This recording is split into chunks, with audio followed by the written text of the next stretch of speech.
In this video, I'll be providing the solution to the 2022 JAMB Mathematics Examination question 1 to 10. Question 1 here says, find the range of the following set of numbers: 0.4, minus 0.4, 0.3, 0.47, minus 0.53, 0.2, and minus 0.2. A 1.03, B 0.07, C 0.03, D 1.0. So how do you solve this question? Now looking at the question here, we are asked to find the range. All right. Now, what do we know about range? For question 1, we know that range, R-A-N-G-E, is the difference between the highest value. So I'm going to get highest value and the lowest value. So simply highest value minus lowest value in a given set of numbers. Now looking at these numbers here, the highest value, of course, has to be positive. So if I look at the positive number, which of them is the biggest among all of this? My highest positive value here, obviously, is 0.47. So I would come here, my highest value, 0.47 minus, let's look at the lowest value. Of course, looking at the numbers given, my lowest value has to be a negative number. So considering the three negative numbers there, minus 0.4, minus 0.53, and minus 0.2, obviously the lowest number here is minus 0.53. All right, that's the smallest number amongst all of them there.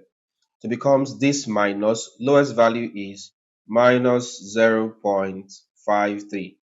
All right, let's subtract. So this is equal to 0.47. Now minus minus gives you plus 0.53. So you want to note how the minus minus works. Okay, so with this, if I have 0.47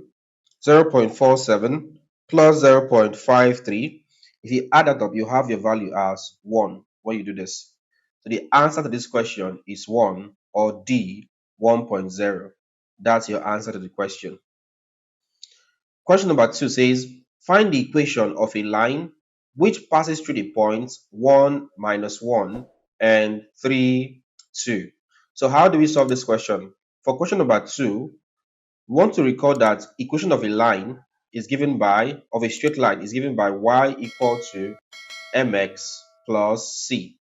Okay, where m is the slope and the value of m is equal to change in y, which is y2 minus y1, all over change in x, which is x2 minus x1, and that's equal to, now given these values here, 1 minus 1, 3, 2.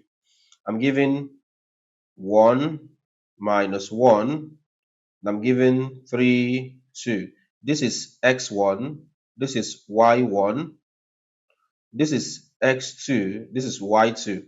So when you have y2 minus y1, it becomes y2 is 2, becomes 2 minus y1. As you can see here is minus 1. So minus minus 1 all over x2 is 3. So 3 minus x1 is 1. So you have 1.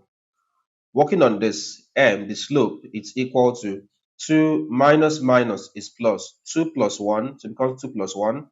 We have 2 plus 1 all over 3 minus 1. That gives you 2. 2 plus 1 is 3 over 2. So my slope is simply equal to 3 over 2. So I'll have that m slope, it's equal to 3 over 2. Now that's settled. After getting our slope, the next thing we get is the value of c, the constant. All right, let's get the value of c, the constant. Now to get the value of c, all we have to do is pick up any of the points. So I'll pick up, they gave us 2 points there. 1 minus 1, 3, 2. Let's take the first one. So let's pick up 1 minus 1. Of course, you can pick up any of the points, but I'm taking the first one here. Now, if I put this into the equation, y is equal to mx plus c. Again, we said this is x1, but we'll call this x for now. This is y1, we'll call this y. So in place of y, I'll put minus 1. So from here, I'll be having minus 1, I'll be having y minus 1 is equal to m. We've gotten m as 3 over 2. Then you have x. The value of x is 1. Then you have plus c. All right, so just use the first coordinate given. Take your x as the first number, take y as the second number. You can use for any of the coordinates. It will give you the same answer.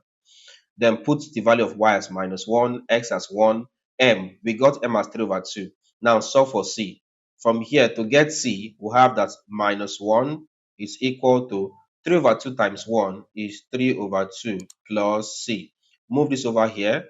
We have that -1, then it becomes -3 over 2. It's equal to c.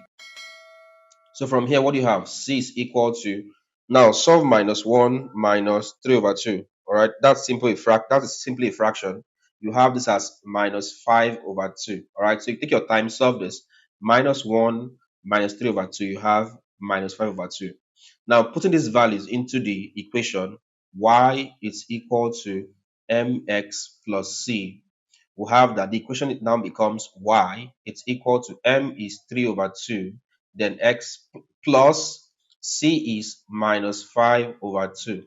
So we have this. So it becomes y is equal to 3 over 2x plus minus is -5 over 2. So we have this. Now, how do you simplify this? Whenever you have the same base as you have here, whenever you have the same base or denominator as you have here, what do? You simply take the numerator as 1. So we're having y is equal to 3 times x gives you 3x. Then you have this as -5 all over 2. All right, this only works when you have the same denominator, 2 and 2. So you just combine numerators. So it becomes 3 times x, 3x, then -5. So you have this. And how do you get the value of y? This is all over 1. So this goes this way here. 2 times y gives you 2y is equal to 1 times this will give you itself 3x minus 5. So the equation now is 2y, it's equal to 3x minus 5. Let's see what option that is.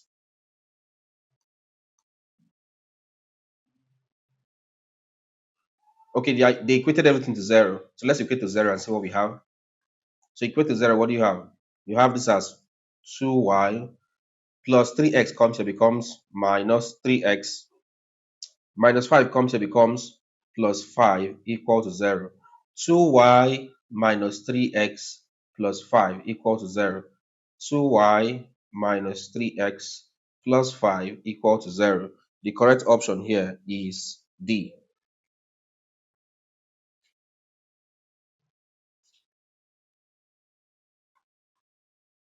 Number 3 there says make x the subject of the relation this. You have this.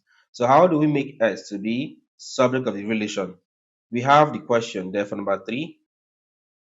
We have p as equal to, let's see, s plus sm squared, s plus sm squared all over nr.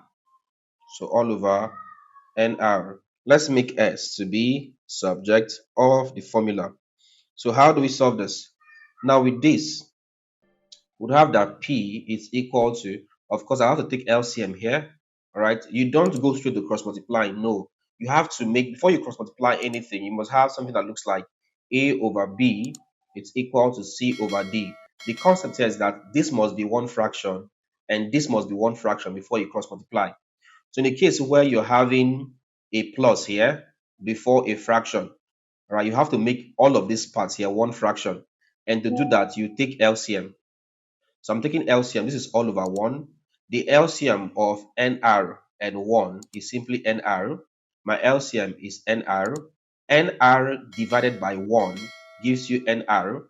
NR times S gives you, since they took S before M, so I'm going to take S first, because S times N times R. So it becomes SNR plus NR divided by NR gives you 1. 1 times sm squared gives you sm squared. So I'm having this as sm squared. Now looking at this critically, you can now see that the right hand side is now a single fraction with all of this as its numerator and this as denominator. So at this point, I can now cross multiply. This is all over 1. So from here, I'm having this times 1, that's 1 times all of the numerator there, which gives you all of the numerator. So I'm having this as SNR plus SM squared is equal to P times NR gives you PNR. You have this.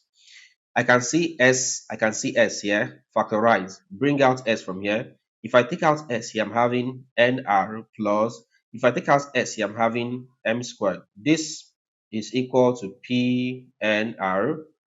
Now to get the value of S, I'll have to divide here by NR plus M squared. Divide here by NR plus M squared. This cancels this. So S is equal to PNR all over NR plus M squared. Which option is that? S equal to PNR or RPN. Okay, they use RPN, same thing. Right? PNR is something as RPN. RPN all over NR plus M squared. NRP plus NR plus M squared. Let me see. That's option A. Right? Question 3. The correct option there is option A. That's your correct answer. Right? Let's move on. Question number 4. Question 4 says a man covered a distance of 50 miles on his first trip. On a later trip, he traveled 300 miles while going 3 times as fast. His new time compared with the old time distance was A. 3 times as much, B. the same time, C. twice as much, D. half the time. So how do we do this?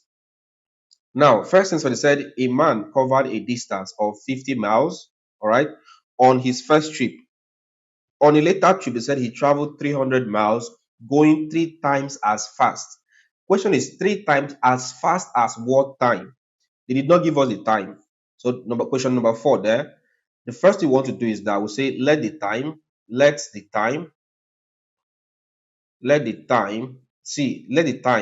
be t. We'll call the time t. Let the time be t. So looking at the first statement, it says a man covered a distance of 50 miles on his first trip. So he covered 50 miles at time t. So he covered 50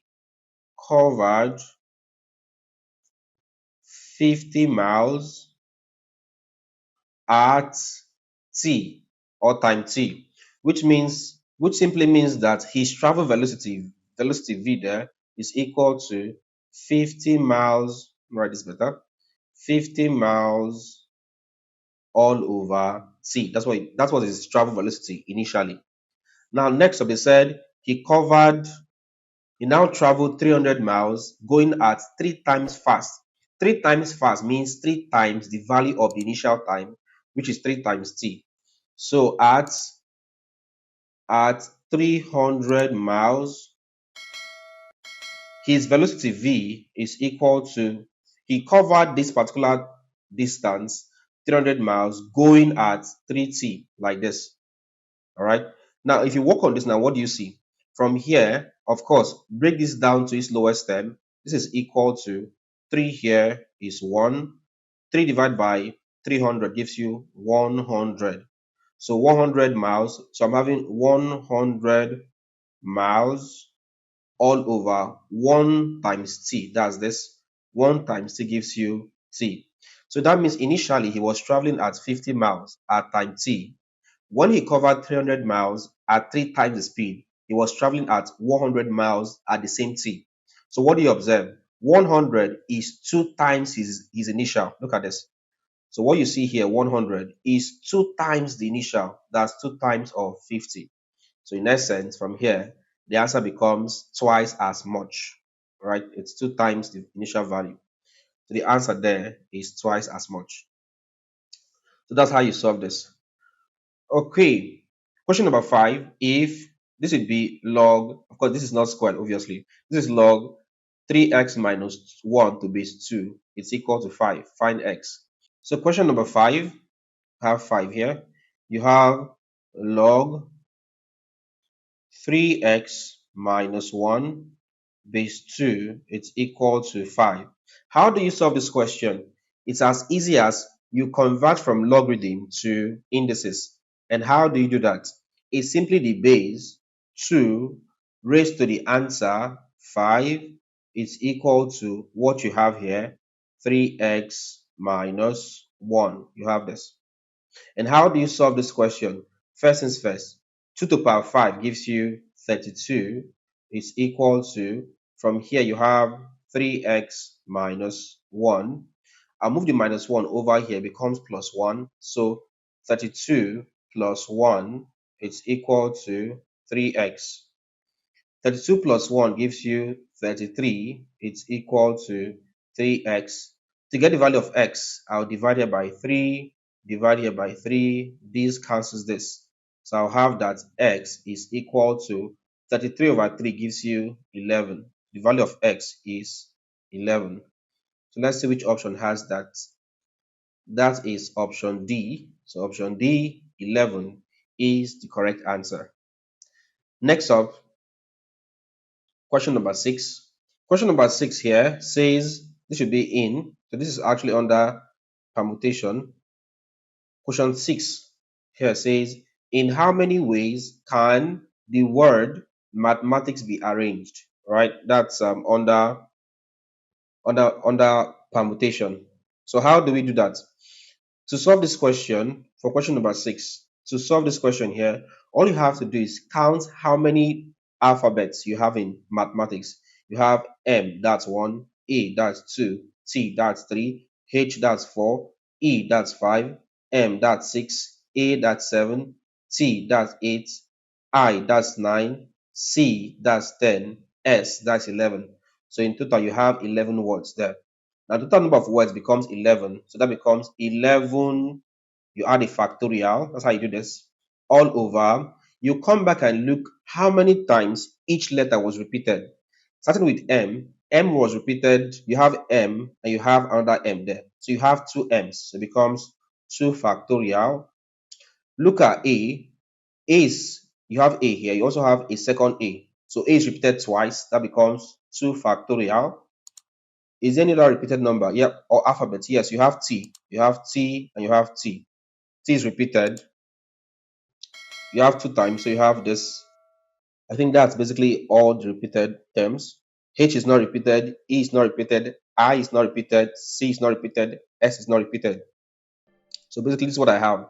So the answer becomes 11 factorial all over 2 factorial dot or 2 factorial, 2 factorial, 2 factorial. So what's the correct answer here? Option C. So option C is the correct answer to the question. Next up, let's look at question 7. Simplify 4 root 27 plus 5 root 12 minus 3 root 75. A, 7, B, minus 7, C, minus 7 root 3, D, 7 root 3. So how do we solve this question? For question 7, we're asked to simplify 4 root 27 plus 5 root 12 minus 3 root 75. All right, so looking at this, this is under surd. This becomes 4 root. We know that 27, of course, 27 cannot be divided by 2, but 27 can be divided by 3. 27 over 3 gives you 9. So that becomes 9 times 3 plus 5 root. Since I use 3 here, I'm going to maintain the 3. 12 divided by 3 gives you 4. So I'll have this as 4 times 3 minus 3 root 75 divided by 7. That gives you 75 divided by 3. That gives you 25. So 25 times 3. So you have this. This will give you 4. Separate these two. Becomes root 9 times root 3. This is mathematically correct. Plus 5, separate this and this, becomes root 4 times root 3 minus 3, separate this and this, it becomes root 25 times root 3. Now working on this, this is equal to, I have this as 4, Root 9 is 3. So 3 is the square root of 9. I'll take this as 3. Then finally root 3. So root 3 plus 5. Square root of 4 is 2. Bring this here. Root 3 minus 3. Square root of 25 is 5. Then bring this here. Root 3. Multiplying through, you have this as 4 times 3, that's 12. Bring your root 3, which is this, plus 5 times 2 is 10. Bring this here, root 3, minus 3 times 5 is 15. Then repeat this, root 3. At this point, you want to observe that they all have root 3, root 3, root 3. So focus on the numbers before them. 12 plus 10, that gives you 22.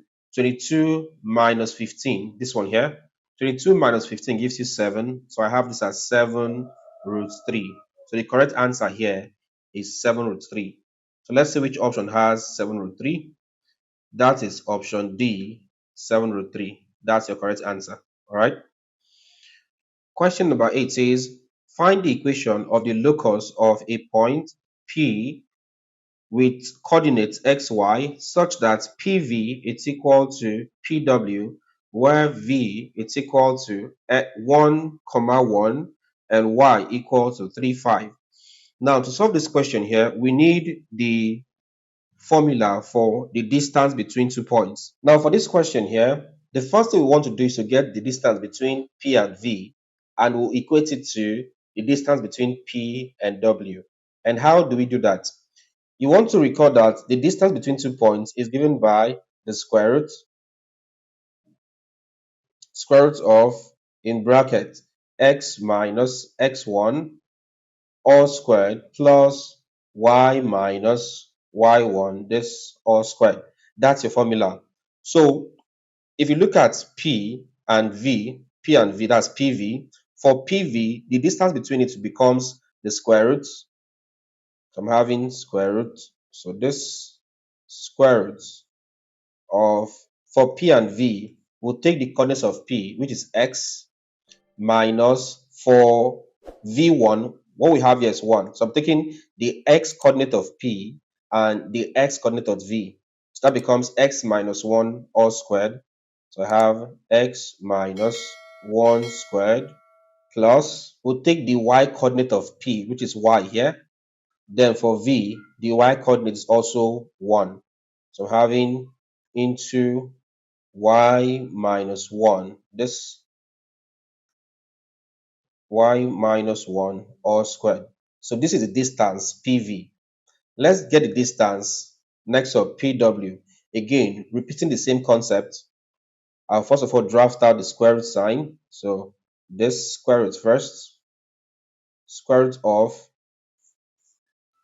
the x coordinate of P is x, for W is 3. So I'm having x minus 3 all squared. So this becomes x minus 3 all squared plus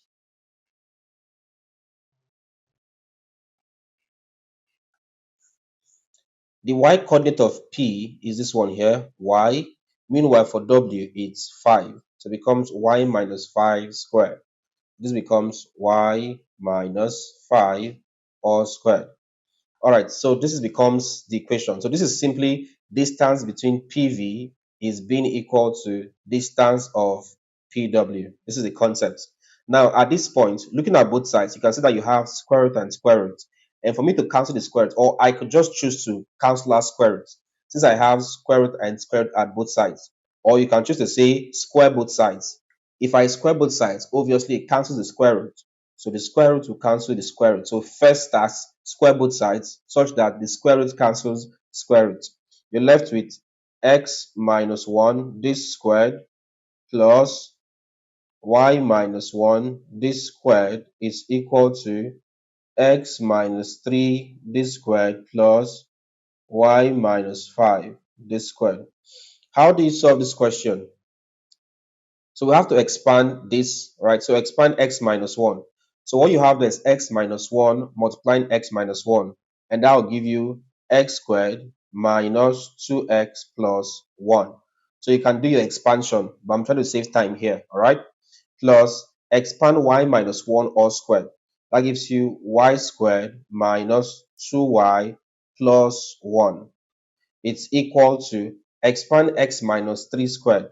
That gives you x squared minus 6x plus 9. Okay, so you can pause the video and expand this first. You have the same answer.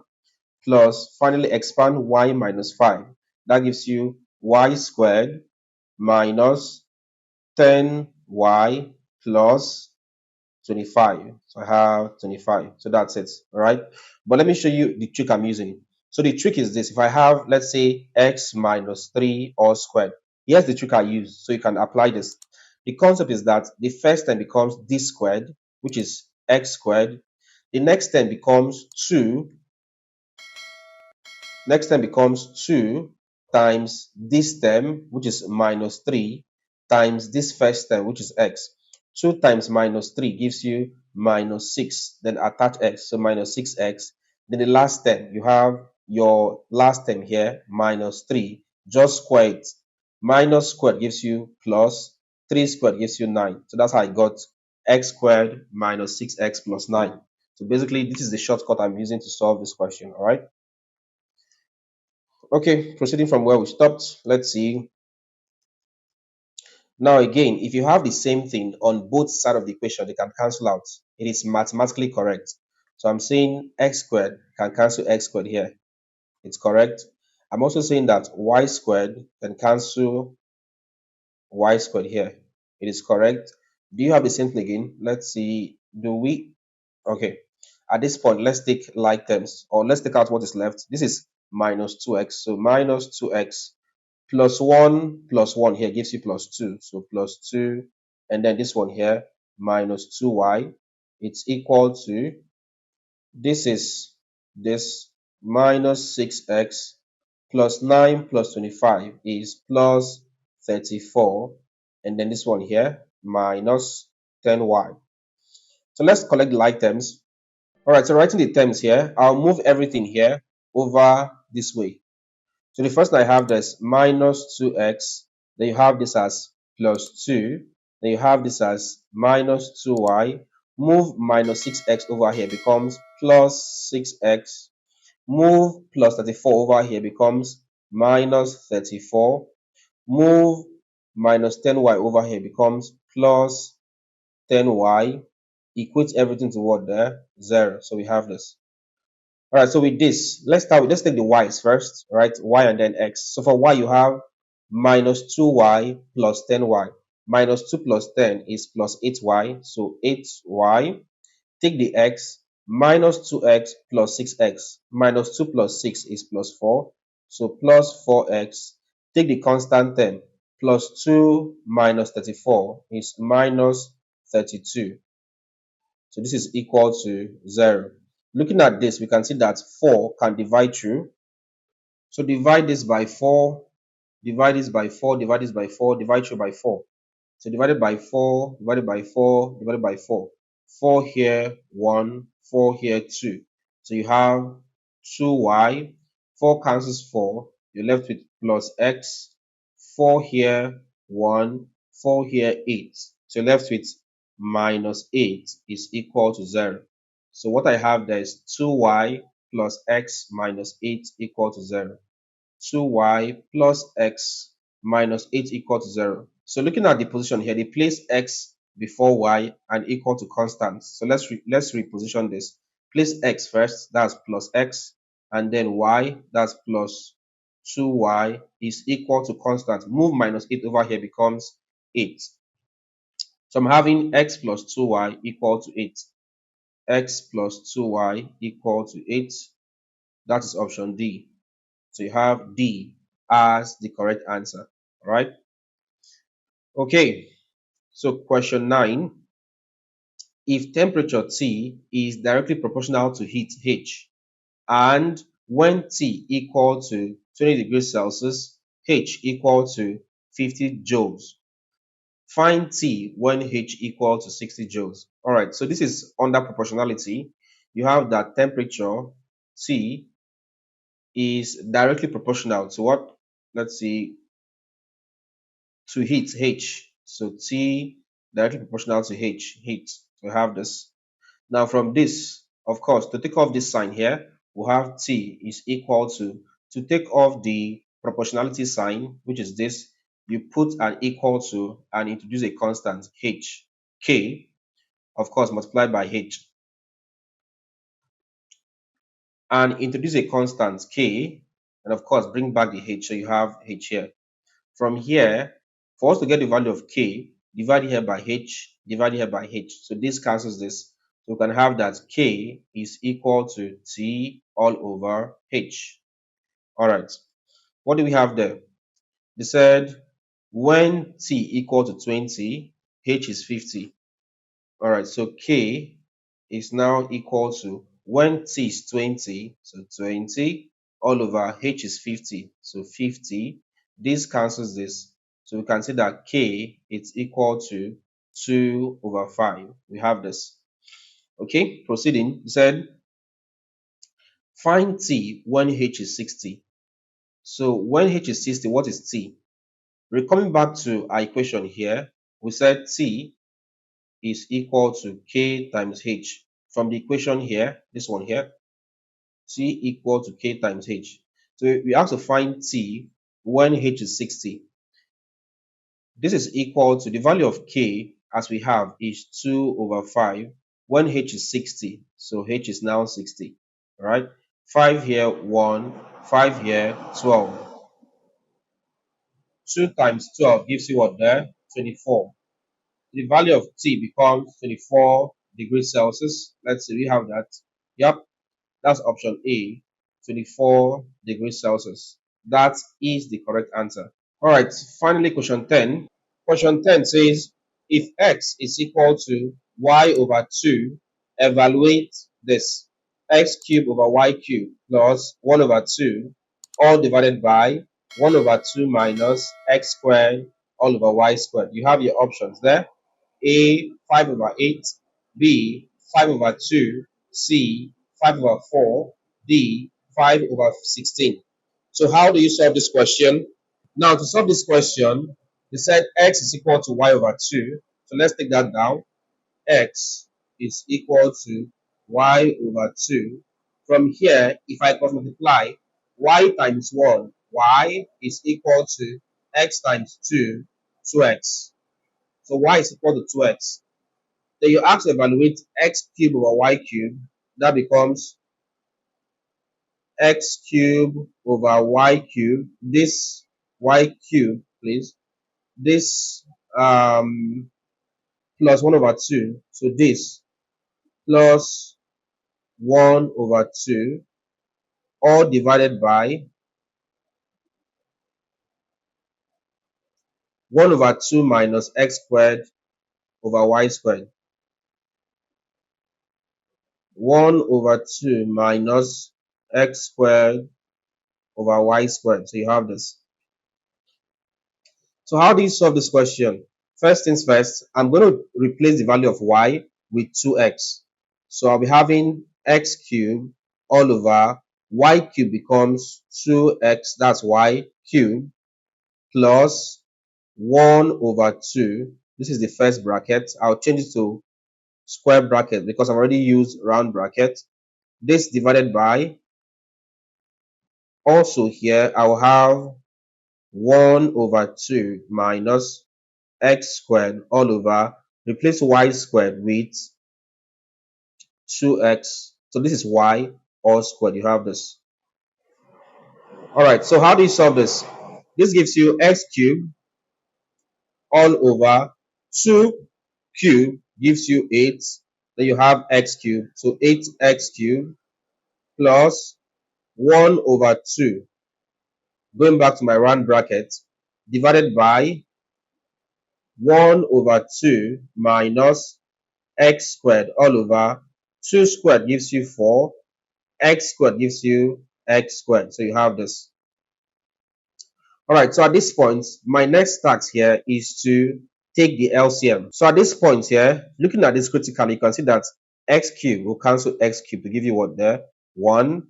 So this gives you 1 over 8 plus 1 over 2 divided by 1 over 2 minus x squared cancels x squared. You have what there? 1. So I'm having minus 1 over 4. So you have this. All right, let's take LCM. This is equal to the LCM here of 8 and 2 is 8, right? 8 divided by 8 gives you 1. 1 times the numerator there, which is 1, gives you 1 plus 8 divided by 2 gives you 4. 4 times numerator, 4 times 1 gives you 4. So I have 4. This divided by the LCM here for the next one, 2 and 4. The LCM there is 4. So I have 4. 4 divided by 2 here gives you 2. 2 times numerator, that's 2 times 1, gives you 2. Minus 4 divided by 4 here gives you 1. 1 times 1 gives you 1. So minus 1, you have this. Proceeding with this, this is equal to numerator 4 plus 1 plus 4 gives you 5. 5 divided by 8 divided by 2 minus 1 gives you 1. 1 all over 4. So this is equal to 5 over 8. Change division to multiplication, then invert this. All right. So 4 goes up, 4 all over 1 comes down, 1. So 4 here, 1. 4 into 8, 2. So 5 times 1 gives you 5 all over. 2 times 1 gives you 2. So therefore the answer there is 5 over 2. All right, so let's switch option that has 5 over 2. So going to the option here, the answer there is B, 5 over 2. So this is how you solve this question. All right. Question 11 here says, what is the next number in the series 2, 1, 1 over 2, 1 over 4? A, 1 over 3, B, 2 over 8, C, 3 over 7, D, 1 over 8. So how do we solve this question? Now, looking at this question here, you can see that this is a question on geometric progression, all right? And for geometric progression, question number 11, for a GP, that's for a geometric progression, we know that the first term is A. And from this question, A is equal to, given these numbers here, my first term there is 2. So it means that A is equal to 2. So A is equal to 2. Also from here, let's get the common ratio. We can see that the second term is 1. That means AR, second term of a geometric progression is AR. And AR, which is the second term of a geometric progression, is equal to 1. You can see it here. The second term here is 1. So it means that from here, AR is equal to 1. From here, or from these two equations, equation 1 and equation 2, we can find the value of R. So I know that if I do AR all over A, that will be equal to, the value of AR is 1 all over, the value of A is 2. From here, A can cancel A. That means the value of the common ratio R is equal to 1 all over 2. So I have this. So with this, I now have the value of the first term A being equal to 2, and as well as the common ratio R equal to 1 over 2. Now with this, I can now find the next term. We have to find the next number in the series. Looking at this, 2 is the first term, 1 is the second term, 1 over 2 is the third term, 1 over 4 is the fourth term. So if you have to find the next number, it simply means the fifth term. That's what it means. So we have to find the fifth term of this geometric progression. So how do we find the fifth term? Recall that the nth term of a GP, that geometric progression Tn, is equal to A R to the power n minus 1. So if you take fifth term, it means n is equal to 5. So I have that T5, right? T5, fifth term is equal to, this is equal to, let's get the value of A. From here, we can set the value of A is 2. So A is 2. We have A as 2 into R. The value of R is 1 over 2. So it becomes R 1 all over 2 into n minus 1. The value of n is 5. So n minus 1 becomes 5 minus 1. All right. Working on this, this is equal to, I have this as 2 into, this is 1 over 2. So I have 1 all over 2 into 5 minus 1 here gives you 4. Proceeding with this, this gives you 2. 2 into I'm having this as 1 raised to the power 4. That's 1 times 1. That's 1 times 1 times 1 times 1. 4 times. That will give you 1. So I have this as 1 all over 2 to the power 4 becomes 2 times 2 times 2 times 2. 4 times. And that gives you 2 times 2, 4 times 2, 8 times 2, 16. So I have this as 16. So this becomes 1 all over 16. Now, multiplying this, 2 times this one gives you 2 over 16. To lowest term, 2 here, 1 all over 2 to 16 gives you 8. All right. So my answer here is 1 over 8. So let's see which option there is 1 over 8. Looking at this, the correct answer there is option D, 1 over 8. So that's how you solve this. Next up, question 12. 12 says if alpha and beta are the roots of the equation 3x squared plus 5x minus 2 equal to 0, find the value of 1 over alpha plus 1 over beta. A, minus 5 over 3, B, minus 2 over 3, C, 1 over 2, D, 5 over 2. So how do we solve this question here? Now to solve this question, let me write out the quadratic equation, 3x squared plus 5x minus 2. All right, so this is question number 12. All right, so we have 3x squared plus 5x minus 2 equal to 0. Before we solve this, the first thing we have to do is to make the coefficient of x squared to be unity. That means I'll divide here by 3, divide here by 3, divide here by 3, divide by 3. This cancels this. So you have x squared plus 5 over 3x minus 2 over 3 is equal to 0 over 3 gives you what there? 0. All right, so you have this. So here's the first task when it comes to doing this question, all right? You want to make the coefficient of x squared to be unity. That's 1, like this. That's the first thing you want to do.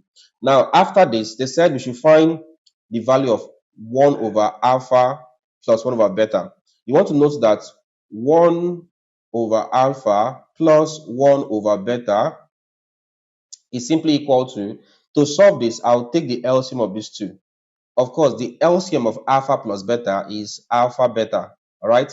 Alpha beta divided by alpha. Of course, alpha cancels alpha, I'm left with beta. So beta multiplies numerator, which is beta times 1, which gives you beta. So you have beta plus alpha beta divided by beta. Of course, from here, beta cancels beta. You're left with alpha. Alpha multiplies by numerator, which is alpha times 1. That gives you alpha. It becomes beta plus alpha. This can still be rewritten as beta plus alpha is the same thing as alpha plus beta. They're the same thing, right? It's called the commutative law of mathematics. Okay. All right. So that means 1 over alpha plus 1 over beta is the same thing as alpha plus beta all over alpha beta. Now, if you know how this topic works, you know that when it comes to sum of roots, right? Sum of roots, that's alpha plus beta, is equal to minus b all over a, right? Meanwhile, product of roots, and this will give you alpha plus beta is equal to, what is a, what is b? From what you have here, a is simply the coefficient of x squared here, which is 1. So a is 1. B is equal to the coefficient of x, what is attached to x, and that is 5 over 3. And C is equal to your constant here, which is what there? Minus 2 over 3. So C is minus 2 over 3. That's the value of C, right? So C is minus 2 over 3. Okay, let's bring in the value. So alpha plus beta is equal to, we said the formula is minus b over a. So it becomes minus b, that's minus 5 over 3. So minus 5 over 3 minus b all over a. A is 1. And anything divided by 1 is itself. That gives you minus 5 over 3. That's the value of alpha plus beta. Let's get alpha beta. Alpha beta is equal to the formula for alpha beta, which is product of roots, right? This is product of roots. Alpha beta is equal to C over A. And that's equal to, what's the value of C? C is minus 2 over 3 divided by 1. So it becomes minus 2 over 3 C. This all over A. A is 1. Of course, anything divided by 1 is itself, as we said earlier. So it becomes minus 2 over 3, right? Anything divided by 1 is itself. So it means that this, what we have to find, which we said is the same thing as alpha plus beta, we'll get the value of alpha plus beta. We've gotten that as minus 5 over 3. So this minus 5 over 3 here becomes a numerator. So numerator is minus 5 over 3. This divided by, so it's divided by, so this is alpha plus beta divided by alpha beta. What's the value of alpha beta? We have the value here as minus 2 over 3. So divided by minus 2 all over 3. How do you solve this? This becomes minus 5 over 3. Change division to what there? Multiplication. Then invert this. So 3 goes up, minus 2 comes down. So it becomes 3 all over minus 2. Minus cancels minus, 3 cancels 3. This is equal to, I'm left with 5 times 1 here, which is 5 all over, there's 1 here, 1 times 2, that gives you 2. So my answer there is 5 over 2.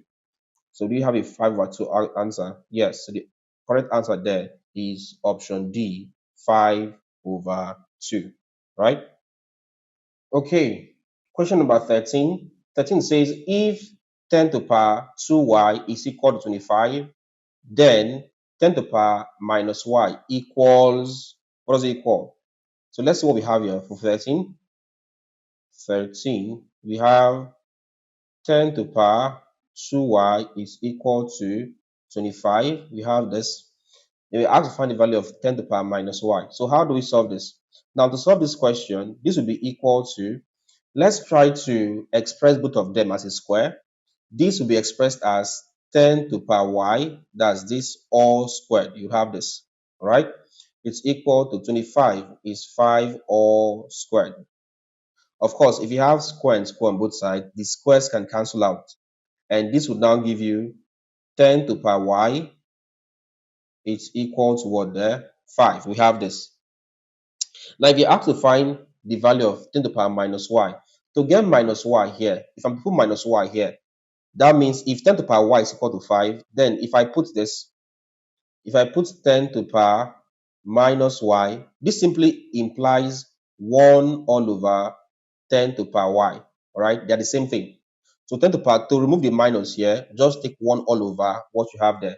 In essence, this will be equal to 1 all over, the value of 10 to the power y is what there? 5. So it becomes 5. So this becomes 1 all over 5. So let's see which option has 1 over 5. Let's see. That's option B, 1 over 5. That is the correct answer, right? Right, next up, let's look at question number 14. It says find the value of x if root 2, if root 2 all over x plus root 2 is equal to 1 all over x minus root 2. This is question number 14. So how do we solve this question? All right, so let's solve question number 14. 14 said you had root 2, we're giving root 2 all over x plus root 2 being equal to 1 all over x minus root 2. You have this. Now, how do you solve this question? Obviously, my first task will be to cross multiply this times this, which becomes root 2. This will give you root 2 into x minus root 2. It's equal to 1 times this, that's 1 into x plus root 2. You have this. Now multiplying through, this would give you root 2 times x gives you x root 2 minus root 2 times root 2. This times this gives you 2. It's equal to 1 times all of this is the same thing. So that becomes x plus root 2. You have this. All right. So how do you solve this? This will be equal to, let's proceed with this. This will be equal to, now you first of all want to move x all over here and move the minus 2 over here. So what I have here is simply x root 2. So I have x root 2. Now plus x moves over here becomes minus x. So minus x, it's equal to, what I have here left is root 2 minus 2 comes over here becomes plus 2. So it becomes plus 2. From minus 2 comes over here becomes plus 2. Plus 2 then plus root 2. So that becomes 2 root 2 or plus 2 plus root 2. That's simple as 2 root 2. To get the value of x here, I have to factorize. So if I factorize x here, I'm left with root 2. X divided by x gives you 1, so it becomes minus 1. You have this. It's equal to 2 plus root 2. So you have this. To get the value of x, I'll have to divide here by root 2 minus 1. Divide here by root 2 minus 1. This cancels this. So x is equal to this. So hence x is equal to 2 plus root 2 all over root 2 minus 1. You have this. Right, so basically this is how to get the value of x. But of course, we have to simplify this. All right, this is in surd form. So let's simplify this surd. What do we do? Now to simplify a surd, this will be equal to, we'll have to rationalize. And to rationalize, we'll multiply the numerator, 2 plus root 2. This, you multiply all of this by the conjugate of the denominator. Conjugate means, from what I have here, change the sign in between this and this to the opposite sign. In this case, the sign is minus, so the opposite sign becomes plus. So I'm going to be having root 2 plus 1, all right? All over, divide the denominator, root 2 minus 1, by the same thing there. Multiply it by root 2 plus 1, right? So you have this. All right, so this is equal to, I'll just go straight to solving this. So 2 times root 2 gives you 2 root 2. 2 times plus 1 gives you plus 2. I'm done with that one. Moving on, you have root 2 times root 2. Root 2 times root 2 gives you 2. Root 2 times 1 here gives you root 2. So you have this. Divided by, use denominator to multiply. Root 2 times root 2 gives you 2. Root 2 times plus 1 gives you plus root 2. Next up, minus 1 times root 2 gives you minus root 2. Minus 1 times plus 1. Minus 1 times plus 1 gives you minus 1. So you have, so this would be, this would give you, let's collect like terms. From here, this is 2 root 2. This is root 2. The number before root 2 there is 1. So it becomes 2 root 2. I'll just add the numbers in front of them. That's simply 2 plus 1. 2 plus 1 gives you 3. So I'm having 3 root 2. Then plus 2 plus 2. That's simply 2 plus 2. And that gives you plus 4. So you have plus 4 all over. From here, 2 minus 1 gives you 1 into root 2 minus root 2. This will cancel this, right? That gives you 0. So it's off. So I'm left with 1 there. This now give you equal to 3 root 2 plus 4. So that's my answer to the question. 3 root 2 plus 4. 3 root 2 plus 4. The answer there is option A, 3 root 2 plus 4. That's it. Okay, next up we have 15. Question 15. 15 says simplify 3 roots. 15 says simplify. Please, what you have here is the third root. The third root, more like this. Let me write this better. What you have there is the third root. That's third root of 64a cubed. That's what you have there. Raised to power minus 1. This is what you have to simplify. All right. The third root of 64, 15. But to get the third root of 64a cubed to power minus 1. This. So how do we solve this? First things first, when they say the third root simply means that number or that term that would multiply itself 3 times to give you 64. And that number there is simply 4, because 4 times 4 is 16. 16 times 4 is 64. So I have this as 4. That number there is 4. So it becomes 4. Then the third root of a cubed. Of course, a has to multiply itself. A times a times a. 3 times to give you a cubed. So the third root of a cubed is a. So I have a. This to power what there? Minus 1. So I have this as 1 all over 4a. That's my answer. Let's see what's the option there. Option D, 1 over 4a. That's the correct answer. All right, next up, question number 16. Question 16 here says factorize completely x squared plus 2xy plus y squared plus 3x plus 3y minus 18. So how do you factorize this? So question number 16, we have x squared plus 2xy. So I'm having this as x squared plus 2xy. Then we have plus y squared plus 3x plus y squared plus 3x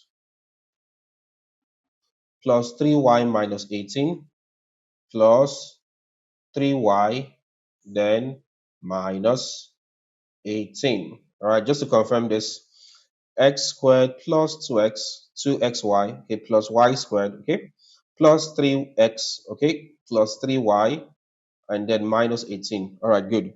So let's solve this. How do we solve this question? What do we do? Now, the first thing we want to do here is to move 3x closer to x there.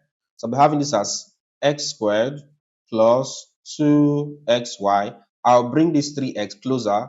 So plus 3x. Then take y squared to the other terms there. So it becomes plus y squared plus 3y minus 18. You have this. So this is the first thing you do. Then when you're done with this, what's the next thing you do? Next thing I'll do is to break this down. I'll have this as x squared. 2xy is the same thing as xy plus xy. Okay? And also, when you have plus 3x is the same thing as minus 3x plus 6x. Right?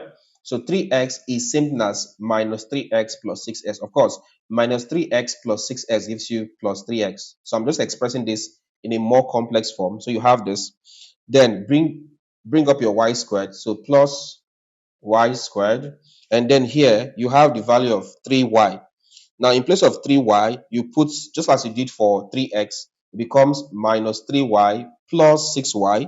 So I'm having this as minus 3y plus 6y, and then you have minus 18. So minus 18. So you have this.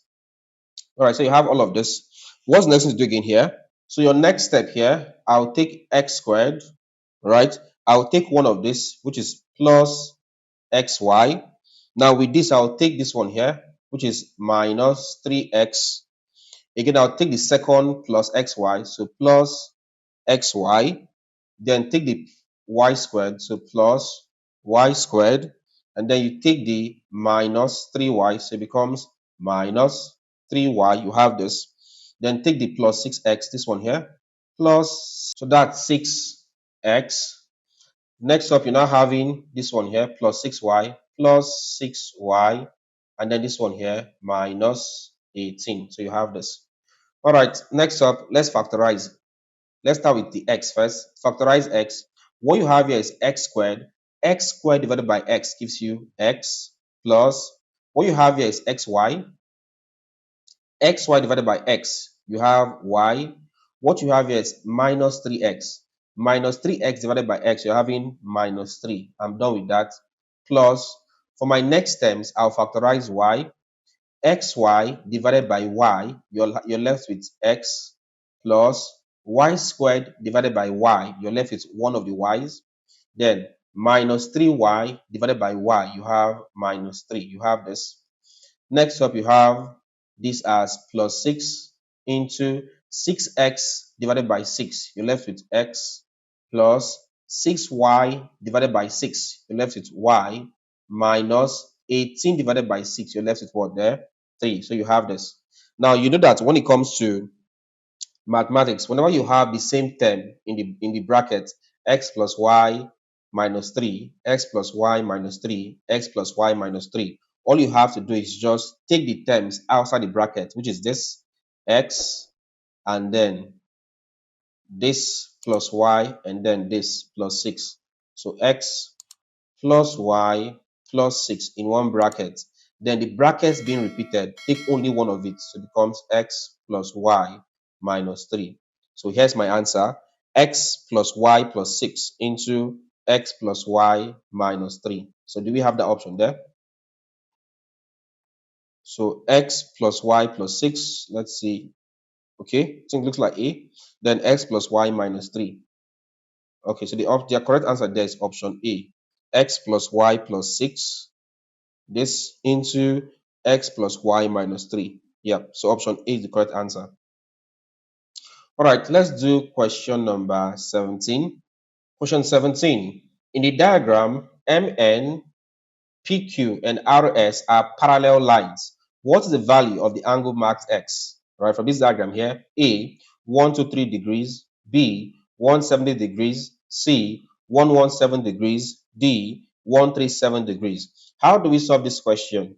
Now, you want to know that they said MN, PQ, and RS are parallel lines.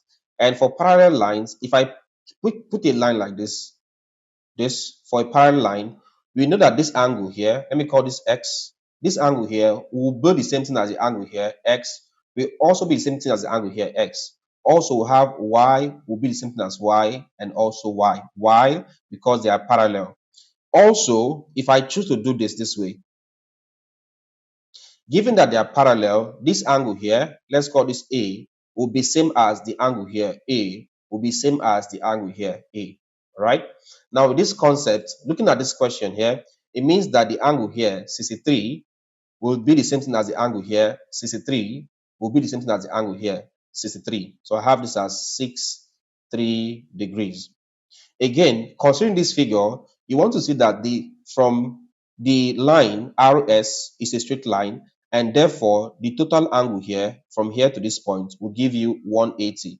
So that means this angle here, which is 63 degrees, plus this other angle here, X, would give you what there? 180 degrees, because they both form a straight line, right? They are angles on a straight line.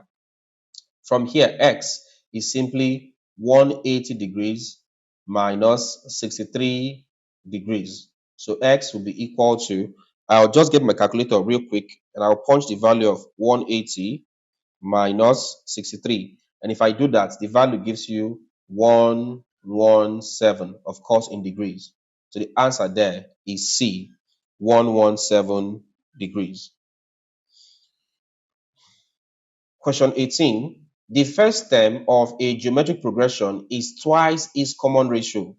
Find the sum of the first two terms of the geometric progression if the sum to infinity is 8. A, 8 over 5, B, 8 over 3, C, 72 over 25, D, 56 over 9. Now, how do we solve this question? They said the first term of a GP, that's geometric progression, is twice its common ratio. We know that for question 18, we know that the first term is usually A, and they said this is equal to twice the common ratio. That becomes 2R, twice the common ratio. Next, we said the sum to infinity of this, all right? Sum to infinity of this, find the sum of the first two terms of the GP if the sum to infinity is 8. We know that for a GP, sum to infinity, they give us sum to infinity, and that's simply this infinity is equal to 8. So it's equal to 8.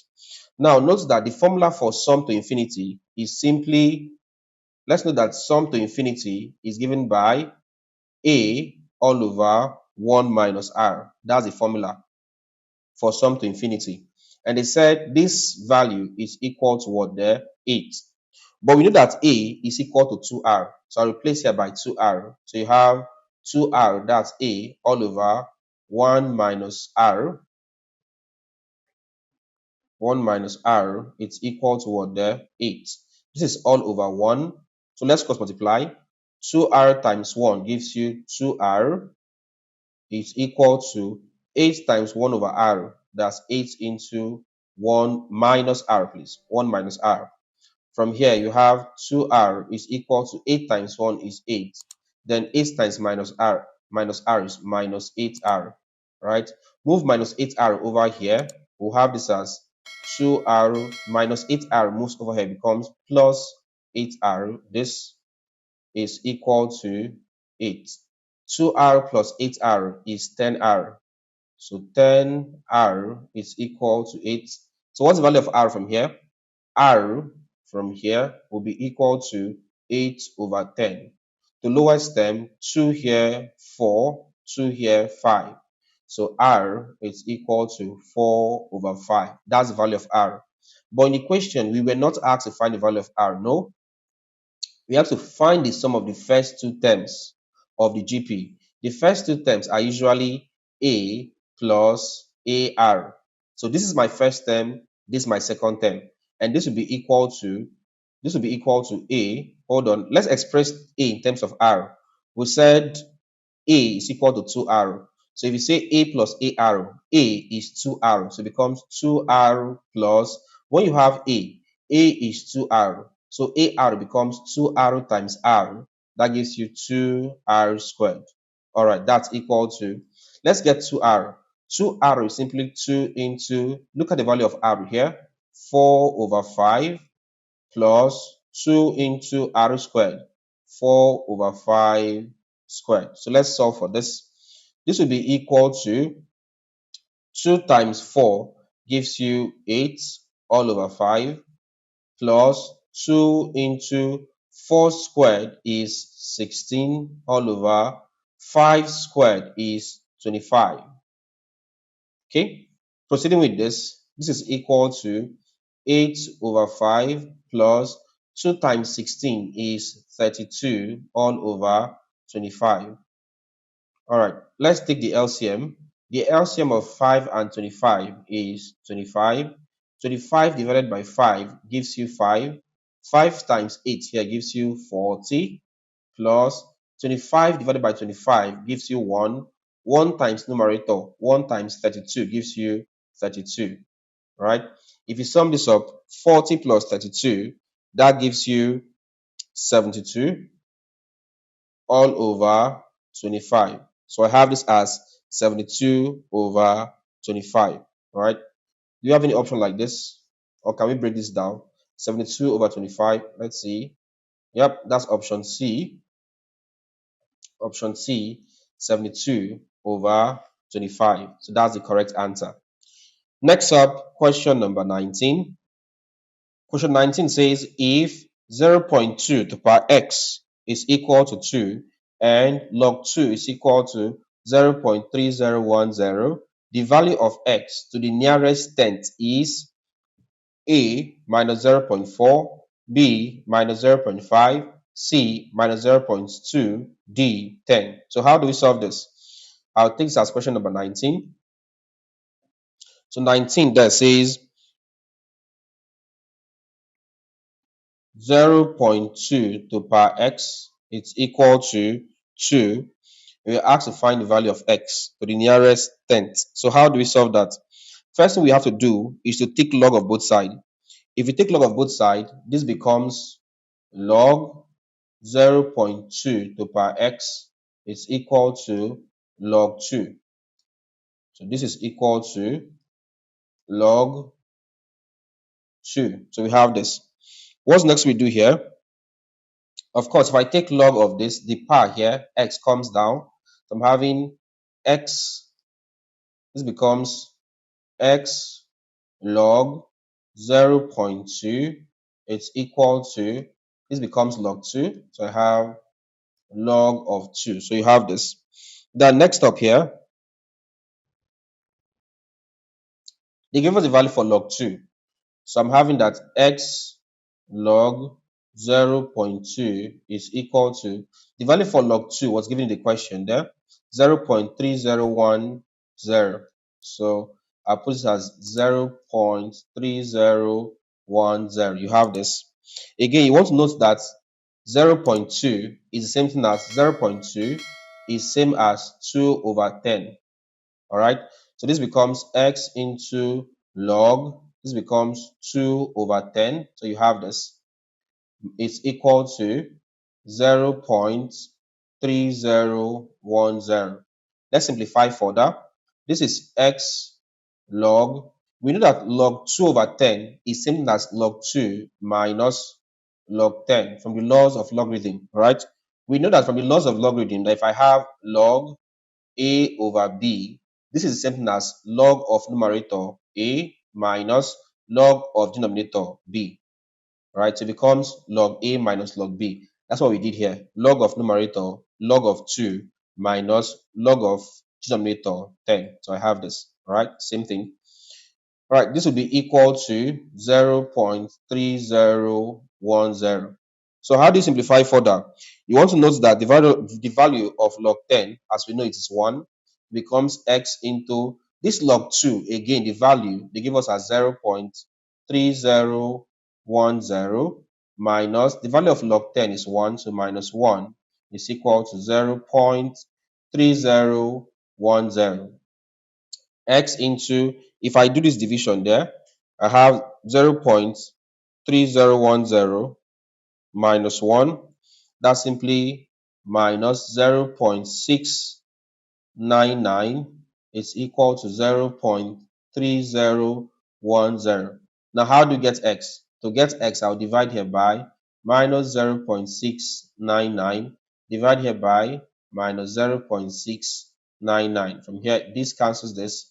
So x will be equal to 0.3010 divided by, in brackets, minus 0.699. You have your value here as minus 0.4306. They said to the nearest tenth, right? To the nearest tenth means one decimal place, minus 0. In one decimal, 3 is plus 0. It becomes 0 plus 4 gives you 4. So my answer there is minus 0.4 into the nearest tenth. Let's see which option has minus 0.4. This is question number 19.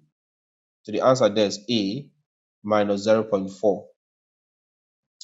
Question number 20. Question 20. The locus of a point which is equidistant from the line PQ forms a circle center P, B, pair of parallel lines each opposite to PQ, C, circle center Q, D, perpendicular line to PQ.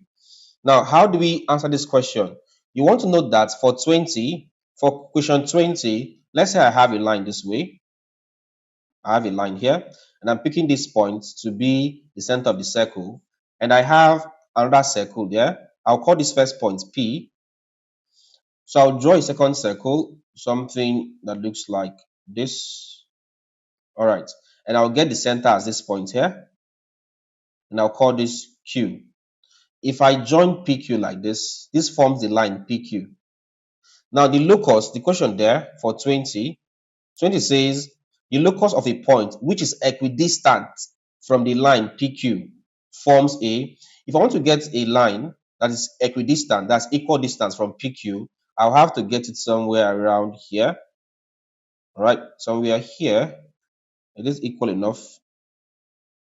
All right, somewhere around here, such that it is equidistant. Equidistance means equal distance from P to Q. All right, let's say from P to Q. Let's call this X. All right, and then this line also from here to here, another X here, assuming they are equal here. So you observe that this line here would be perpendicular, right? That means it forms an angle of 90 degrees. Look at this, to PQ. That's it. So the correct option here is that it will be perpendicular to line PQ. That is option D. So that is your correct answer. Question 21 says, from the table above, there's this table here, calculate the mean of the scores. A, 3.2, B, 3.4, C, 3.1, D, 3.3. So how do we solve this particular question? So the first thing to do here is that we'll take the frequency as F, right? The row for frequency, we'll take it as F. For the scores, we'll take the row for the scores as X. Now, question number 21. So 21. The formula to calculate mean is given by mean is equal to sigma. Sigma means summation of fx all over sigma summation of f. Now from this, we'll have this as equal to fx simply means I'm multiplying for each of the column, I multiply the value of the frequency times the score. That's f times x, all right? So frequency times score. For the first column, you have 3 times 5. For second column, you have 1 times 8. For third column, you have 5 times 3. For fourth column, you have 6 times 2. So let's write them down. That's equal to, so we had 3 times 5, which is 3 times 5, plus the next one you had 1 times 8, 1 times 8, plus the next one that you had 5 times 3, 5 times 3 plus finally you have 6 times 2. That becomes 6 times 2. This all divided by the sum of the frequencies, right? The frequency there is 3 plus 1 plus 5 plus 6. Right, that is sum of frequency. All right, so from this is equal to, if you punch the numerator there, that's what we have there. So I'm going to get my calculator and then let's punch the numerator and see what we get. So first things first, we have 3 times 5, which is 15, plus 8 times 1. 8 times 1 is 8. So I'm having here as this is 15. 15 plus this is 8. So 15 plus 8 plus 5 times 3 is 15. So that becomes plus another 15. Then plus 6 times 2 is 12. So you have plus 12. When you add them, you have your answer as 50. So this becomes 50 all over. Denominator, you have 3 plus 1, that's 4. 4 plus 5, that's 9. 9 plus 6, that's 15. So 50 over 15. So you have this. So let's punch 50 divided by 15. Your answer is 3.3333. It's a continuous decimal. So this is 3.33 as your answer. So let's see which option is 3.33 or 3.3. That's option D. That's your correct answer. All right, so let's move on. Moving on, let's look at question 22. 22 says y is inversely proportional to x and y it should be equal to and y equal to 6 when x equal to 7. Find the constant of the variation. A 47, B 42, C 54, D 46. How do you solve this question? The first thing you want to observe is that they said y is inversely proportional to x. That's 22. You have that y is inversely proportional to x. That's 1 over x. And to solve this, of course, what we have to do is that this becomes y. We'll change the inverse, the proportionality sign to equal to, I'll put a constant. Then you have 1 over x. So dot 1 over x. Now solving this is equal to, or this will give you, I have y, it's equal to k times 1, numerator gives you k, your constant, all over x. Now to solve this again, moving on, of course, y is same as y over 1. So you have k times 1, that gives you k. K times 1 is k, being equal to y times x is yx, or perhaps xy. So you have k as equal to xy. You have to find the proportionality. Said y is equal to 6 when x equal to 7. So k is equal to, when x is 7, y is 6. So x7, y6. So you have this. So it becomes, the value of k becomes 7 times 6, which is simply equal to 42. 42 becomes the value of k, the constant. Right? So do you have a 42 there? Yep, that's option B, 42. So that's your answer. Question number 23. 23 says, in a regular polygon, each interior angle doubles its corresponding exterior angle. Find the number of sides of the polygon. A, 8, B, 6, C, 4, D, 3. So how do we solve this particular question? What do we do? All right, so for 23, we'll have that. One thing you want to note about this is that let's call the exterior angles E. Let the exterior angles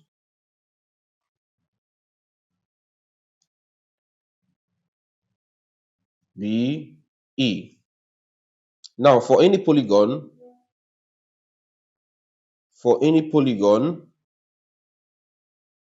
you have that the interior angles, let's call that, okay. So we have that interior angles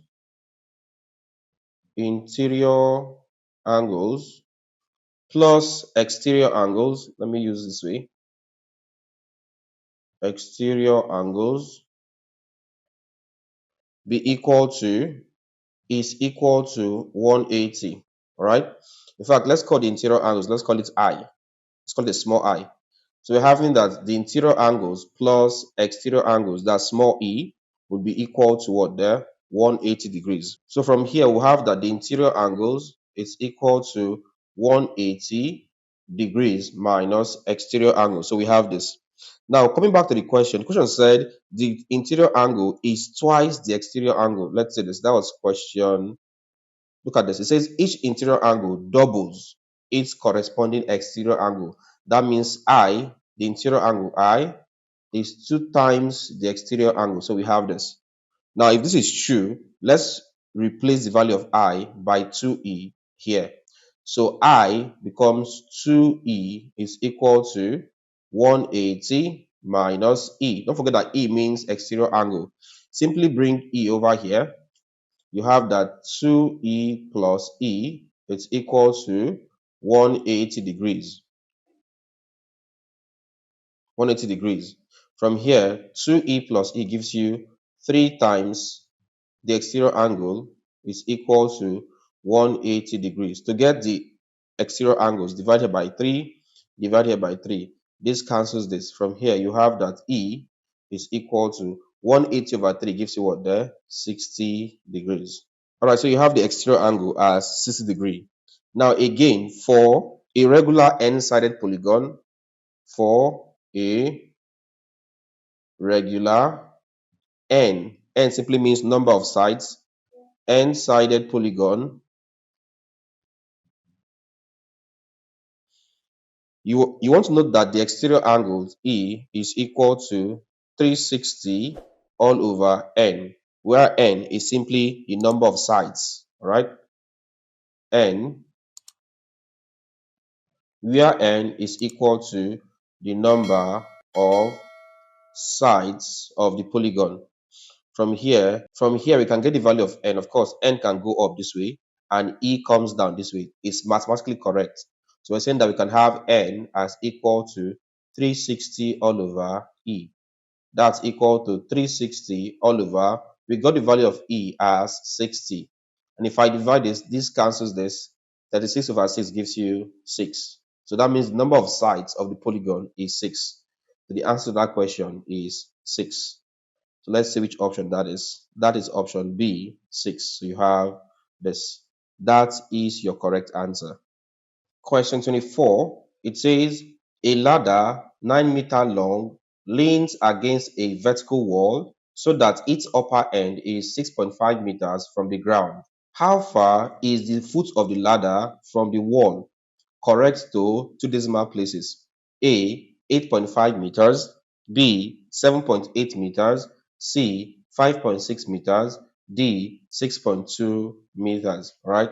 So how do I solve this question? First things first, they said they mentioned a wall. So this is question number 24. So for 24, I want to first of all create the ground level. That's here. This is my ground level. I also want to create the wall. I'll just do this way. I'll call this the wall.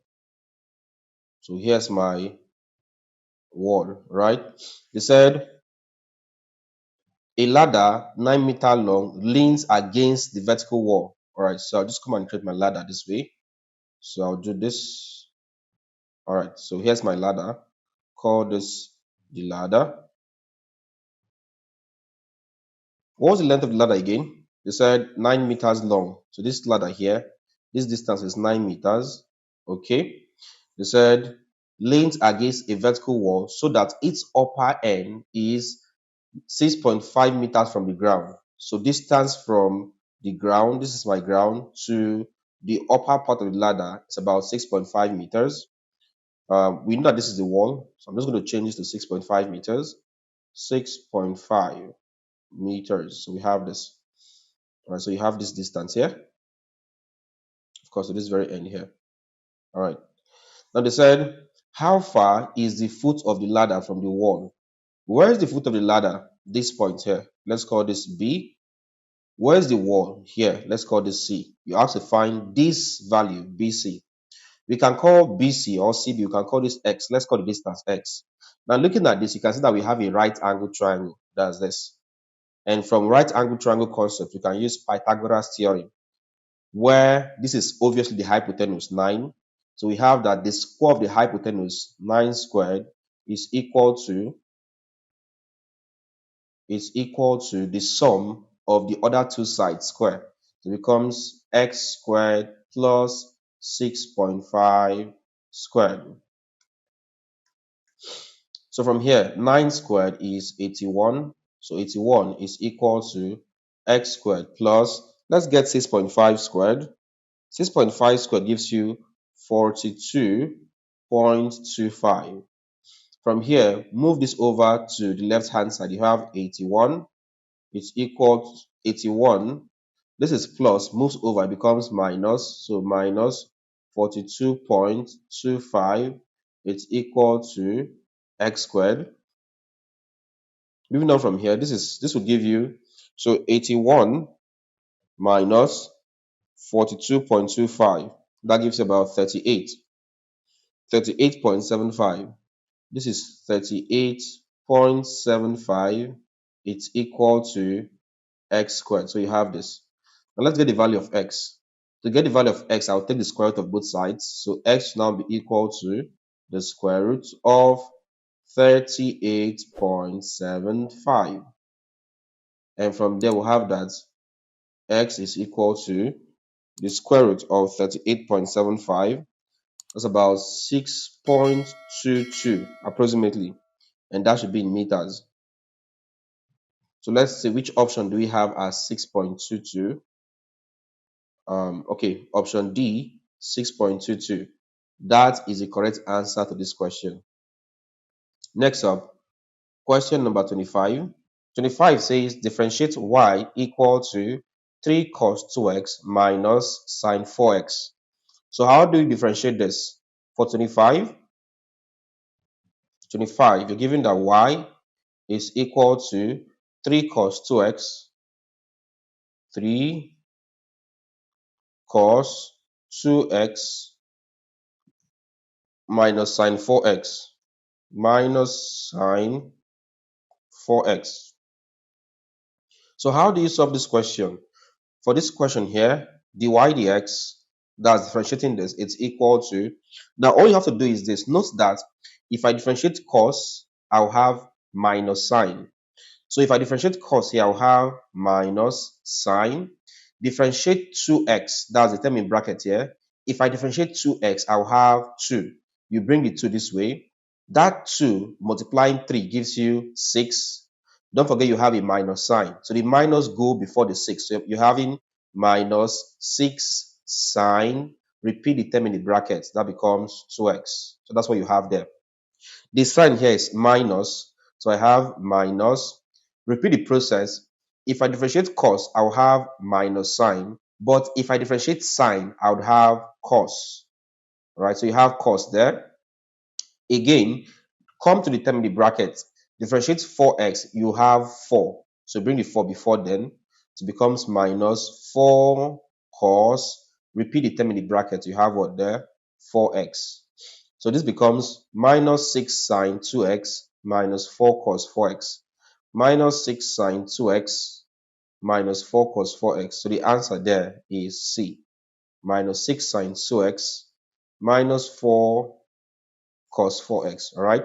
Now, if you want to get a full understanding of differentiation, we already have a complete playlist on differentiation where I teach you everything you need to know about differentiation from the very scratch. So if you want to learn about differentiation or how to differentiate terms, simply go to the playlist section and look for the playlist on differentiation. All right. All right. Next up, question number 26. 26 says, find the rate of change of the volume V of a sphere with respect to its radius r when r is equal to 1. All right, 26. How do you solve this? 26, they say volume of a sphere. We know that the volume of a sphere,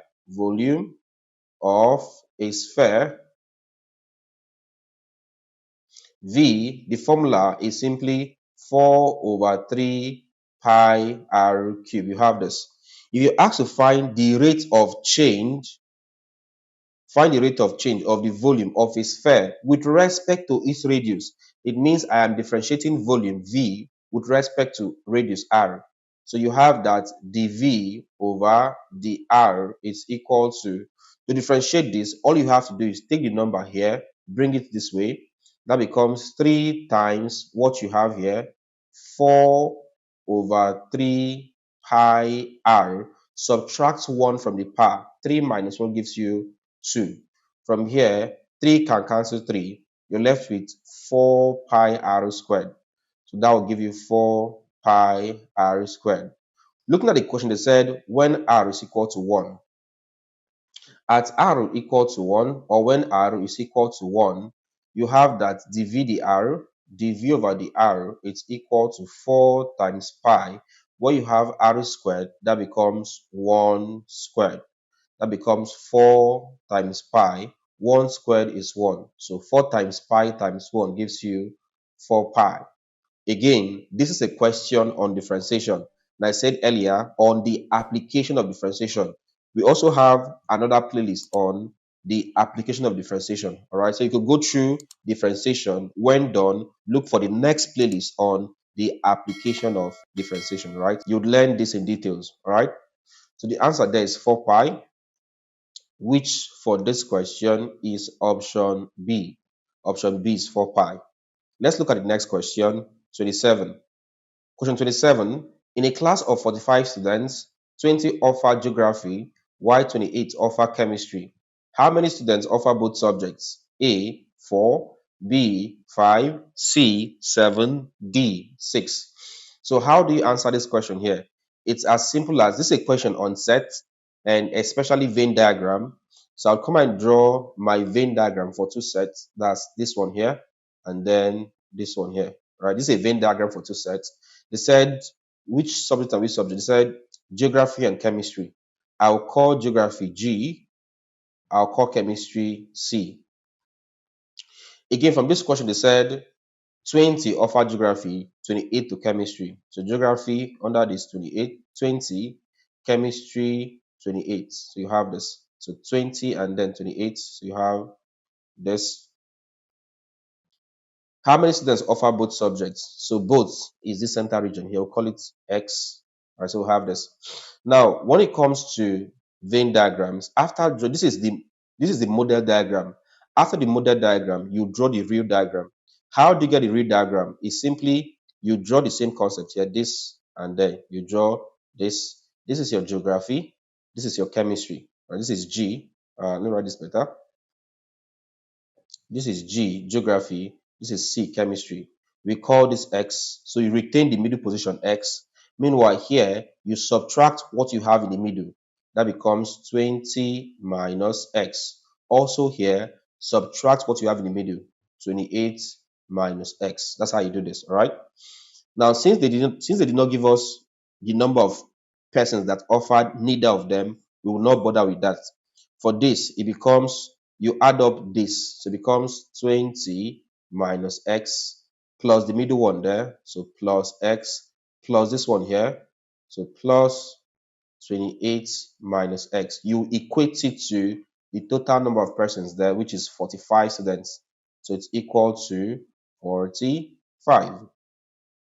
Add the numbers. 20 plus 28 gives you 48 minus X plus X. This will cancel this. You have here as what? Minus X is equal to 45. Now move X over here, move 45 over here. That becomes 48 plus 45 moves over here, becomes minus 45.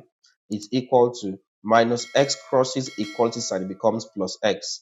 So from here, 48 minus 45 gives you 3. It's equal to X. So the number of students that offer both of them, or both geography and chemistry, it's actually 3. So that's the number there, 3. So you can see the option is not here, right? So the correct answer is 3. So correct answer is 3. That's the correct answer. All right, moving on. Question number 28. If y equal to x sine x, find the y dx when x equal to pi over 2. So how do you solve this question here? Y is equal to x sine x. Let's differentiate this, right? They say find the y over the x, they mean you should differentiate it. A minus pi over 2, B minus 1, C 1, D pi over 2. So how do we solve this question? So let's pick out the question there. X sine x, 28. 28, we said y is equal to x sine x. Let's get the y dx. dy dx, meaning I'm differentiating, is equal to, for this question, you use product rule, where this is u and this is v. For product rule, we know that v, the product rule formula is v du over dx plus u dv over dx. What is u? We said u is the first term, x. If I get du dx means differentiate u with respect to x. You have your value as 1. V is equal to the second number there, or the second term there, sine x. Dv dx means differentiate the value of v. If I differentiate sine x, you have cos x. So this is equal to v. What's the value of v there? Sine x. So have that dy dx is equal to v. V is sine x. That's v into du dx. What's du dx? The value there is 1. So 1 plus u, the value of u is x, so x into dv dx. dv dx is simply cos x. This into cos x. So I'm just going to change this to a square bracket. Now put that as cos of x. So you have this. All right, this is equal to sine x times 1 is sine x plus, next up, x times cos x gives you x cos x. So you have this. You have to find the value of dy dx when x is equal to pi over 2. All right, so at x equal to pi over 2, what do you have? We'll take this at x equal to pi over 2. You want to know that the value of pi, it's actually 180 when it comes to this concept, all right, trig. Value of pi is 180. So pi over 2 is simply 180 all over 2, which is equal to what there? 90 degrees. So put the value of x as 90 degrees. So this gives you equal to sine 90 plus 90 into cos 90. All right, that's what you have there. So punching that, we'll have sine 90. The value of sine 90 is 1. This is equal to 1 plus, this gives you 90 into the value of cos 90. Cos 90 is actually 0. So 90 into 0. And this is equal to, you have 1 plus 90 times 0 is 0.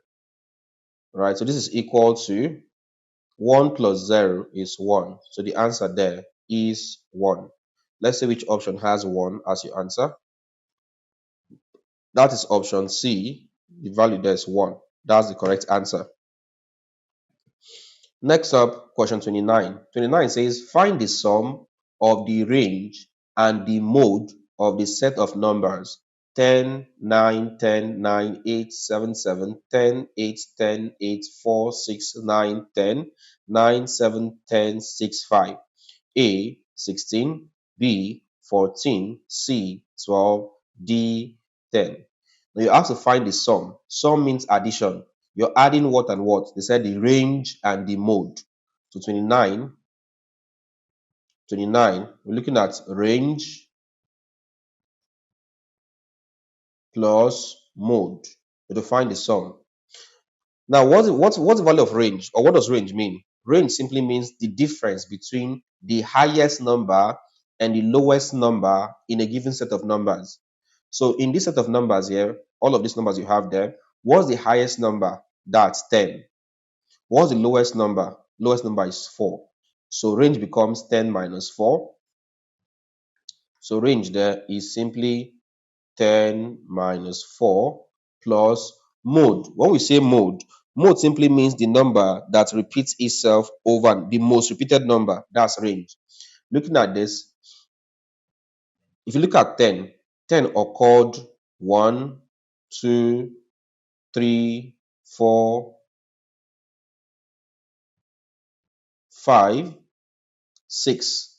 10 occurred 6 times. What about 9? 9 occurred 1, 2, 3, 4. So obviously the most occurred number here. So obviously the most frequent number here is 10. So it becomes 10. So plus the mode there is 10, right? The most frequent. This is equal to 10 minus 4 is 6 plus 10. 6 plus 10 is equal to 16. So your answer there is 16. So that would be option A, 16. So you have this. All right, next up, question 30. 30 says the third term of an AP is 4x minus 2y, and the ninth term is 10x minus 4 minus 8y. Find the common difference. All right, so you have option A, B, C, and D. Right, how do we solve this question? First things first, they said the third term, they give you the value for third term, which is 4x minus 2y. The third term of an AP, question number 30, the third term of an AP is given by T3, and T3 is given by A plus 2D. So they said A plus 2D, the third term, it's equal to 4x minus 2y. This gives you 4x minus 2y. Call this equation 1. So also they said, and the ninth term is given by T9. So T9 means ninth term, and that's given by A plus 8D. So A plus 8D is equal to, what do I have there? 10x minus 8y. 10x minus 8y. So you have 10x minus 8y. Call this equation 2. You're asked to find the value of D, the common difference. What do you do there? You have this, simply subtract them. Right? I'll just subtract this. Now A minus A, it cancels out, it gives you 0. So that one is out. 2D minus plus 8D. So that becomes simply 2 minus plus 8. 2 minus plus 8 gives you minus 6. So minus 6D is equal to, this becomes 4 minus 10. 4 minus 10 gives you minus 6. All right, you have a value that's minus 6. Then you bring back minus 6. Bring back the x here. So minus 6x. And then next up you have minus 2 minus minus 8. So if you punch with your calculator, minus 2 minus minus 8, you have plus 6y. You have this. Now to get the value of d that we asked, divide here by minus 6, divide through by minus 6, divide through by minus 6. This cancels this, this cancels this. So we have that d is equal to, from here, minus cancels minus, 6 cancels 6, you're left with x, so you have x there. Plus minus gives you minus, 6 cancels 6, you're left with y.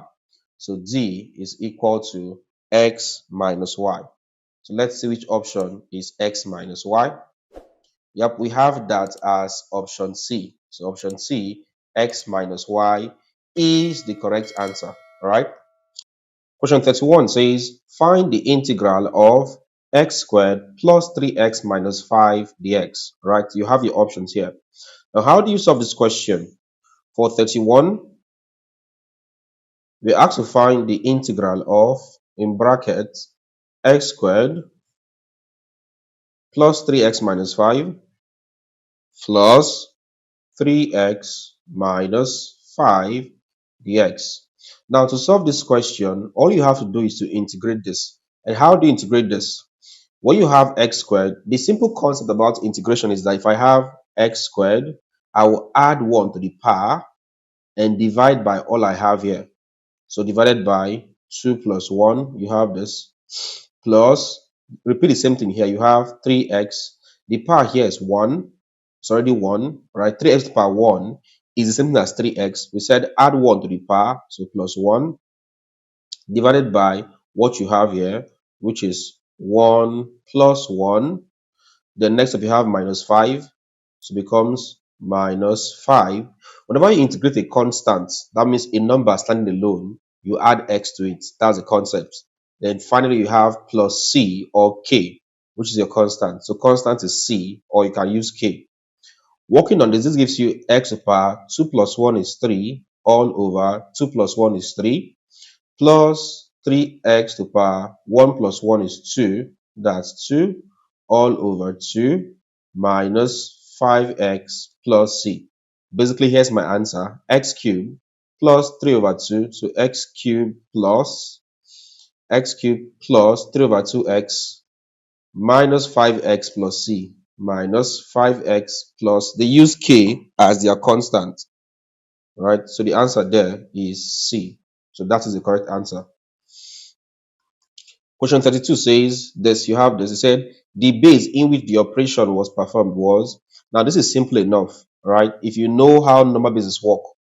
Okay, your options: A, base 6, B, 2, C, 4, D, 5. Now, if you know how number bases work, you know that when it comes to zeros and ones are usually numbers in base 2. And of course, in base 2, 1 plus 1 gives you 10. That's 1 and 0. And if you look at this, 1 plus this one gives 1 plus 1 is 10. 10 plus 0 is 10. 0 carry 1. So you can say that this is actually in base 2. All right. But the easiest way to know this is that the numbers here, given here, are in zeros and ones. And usually, numbers in zeros and ones are in base 2. It's that easy. Okay, next up, question number 33. The three you have that the question here says, calculate the simple interest on 6,500 for 4 years at 6%. A, 1,200, B, 1,560, C, 2,400, D, 2,200. So how do you solve this question? What do you do? Now for this 33, we know that simple interest, let me call this SI. The formula is PRT all over 100. And that's equal to, the principal given there is 6,500, the number you're given there, times the rate. The rate is simply the percentage, which you're given here as 6%. The time in years is 4 years. So it becomes times 6 times 4. This all over 100. From here, this and this cancels this and this. So you're having 65 there. So it becomes 65 times 6, 65 here, times 6 times 4.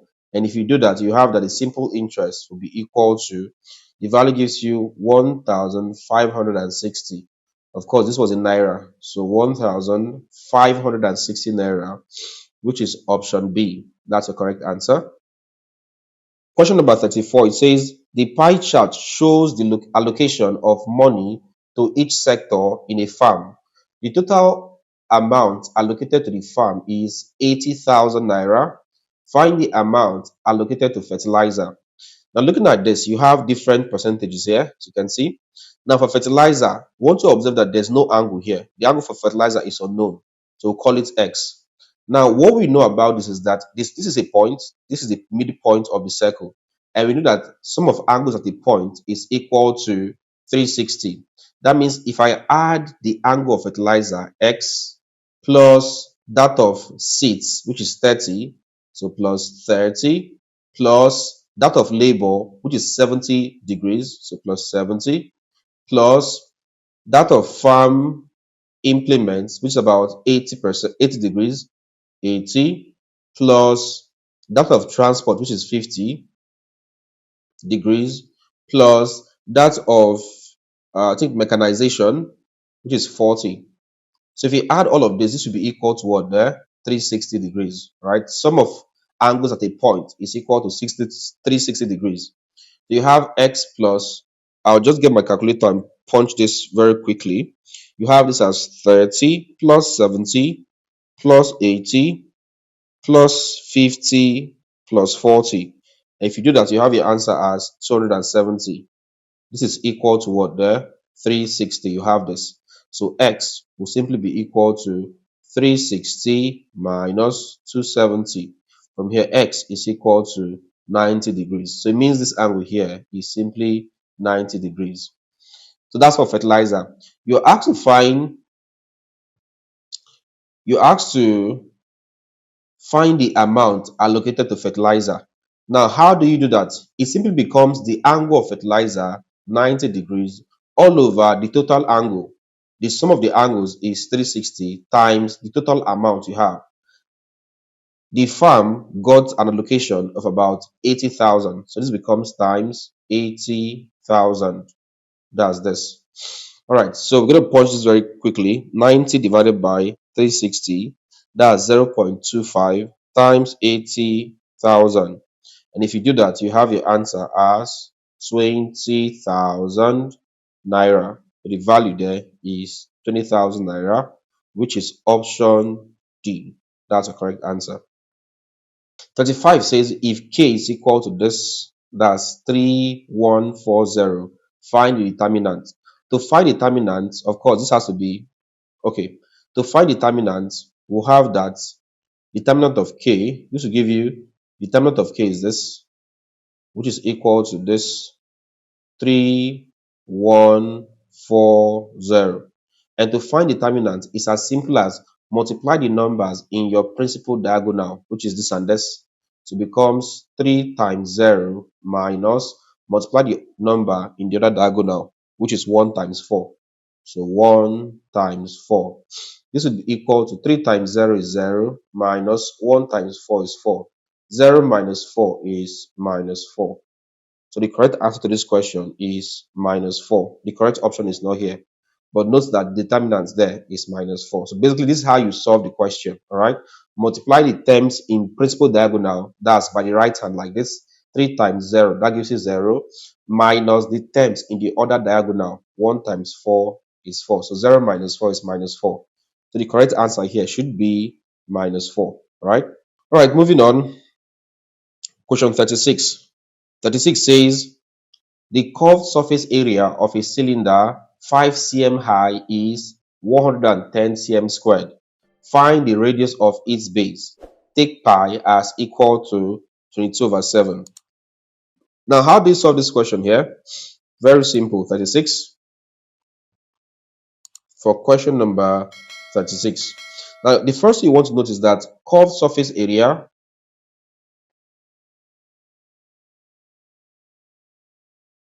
the curved surface area for this figure 36, the side of a cylinder of cylinder is given by, so this is equal to, the formula is 2 pi r h. This is your formula. Now the value of the curve's area, surface area, is given by 110 cm squared. We want to observe this is in cm squared, this is in cm, so we're not converting. So that value of the curved surface area is 110 cm squared. So we have that 110 cm squared is equal to 2 times pi times r. What was the height given there? They said 5 cm high, so height is 5. This becomes 5, right? All right, let's work on this. This gives you 110 is equal to 2 times 5. That gives you 10 pi r. To get the value of r, I'll divide here by 10 pi, right? Divide here by 10 pi. This cancels this. We have that r, it's equal to, this cancels this. So you have 11 over pi. They said take pi as 22 over 7. So 11 divided by, open a bracket, type 22 over 7. You have your answer as 3.5. Of course, in centimeters. So the answer there is 3.5 centimeters. Option B. Question 37 says, rationalize root 6 minus root 4 all over root 6 plus root 4. How do you rationalize this? Let's take 37. Question 37, root 6 minus root 4 all over root 6 plus root 4. We're asked to rationalize this. Now, to rationalize this, the concept is simple. All we have to do is simple. We'll multiply both numerator and denominator by the conjugate of denominator. Now, by that I mean this becomes numerator is root 6 minus root 4. You have this. Multiply this by the conjugate of denominator. Denominator is root 6 plus 4. That becomes root 6. You change the plus here to the opposite sign. That becomes minus root 4 all over. So this divided by. Here I have root 6 plus root 4. This multiplying its conjugate, root 6 minus root 4. We have this, right? So you want to note that to solve this, just multiply the numerator and denominator by the conjugate of denominator. This will be equal to, I'll just go straight to solving this. Root 6 multiplying root 6. Root 6 times root 6, if they multiply, your value gives you 6. So I have 6. Root 6 times minus root 4. Root 6 times minus root 4 gives you minus root 24. Next up, minus root 4 times root 6. That gives you minus root 24. You can use a calculator to punch this. And then minus minus is plus. Root 4 times root 4 gives you 4. That gives you plus 4. So this plus 4 all over. For denominator, we have root 6 times root 6. Root 6 times root 6 is 6.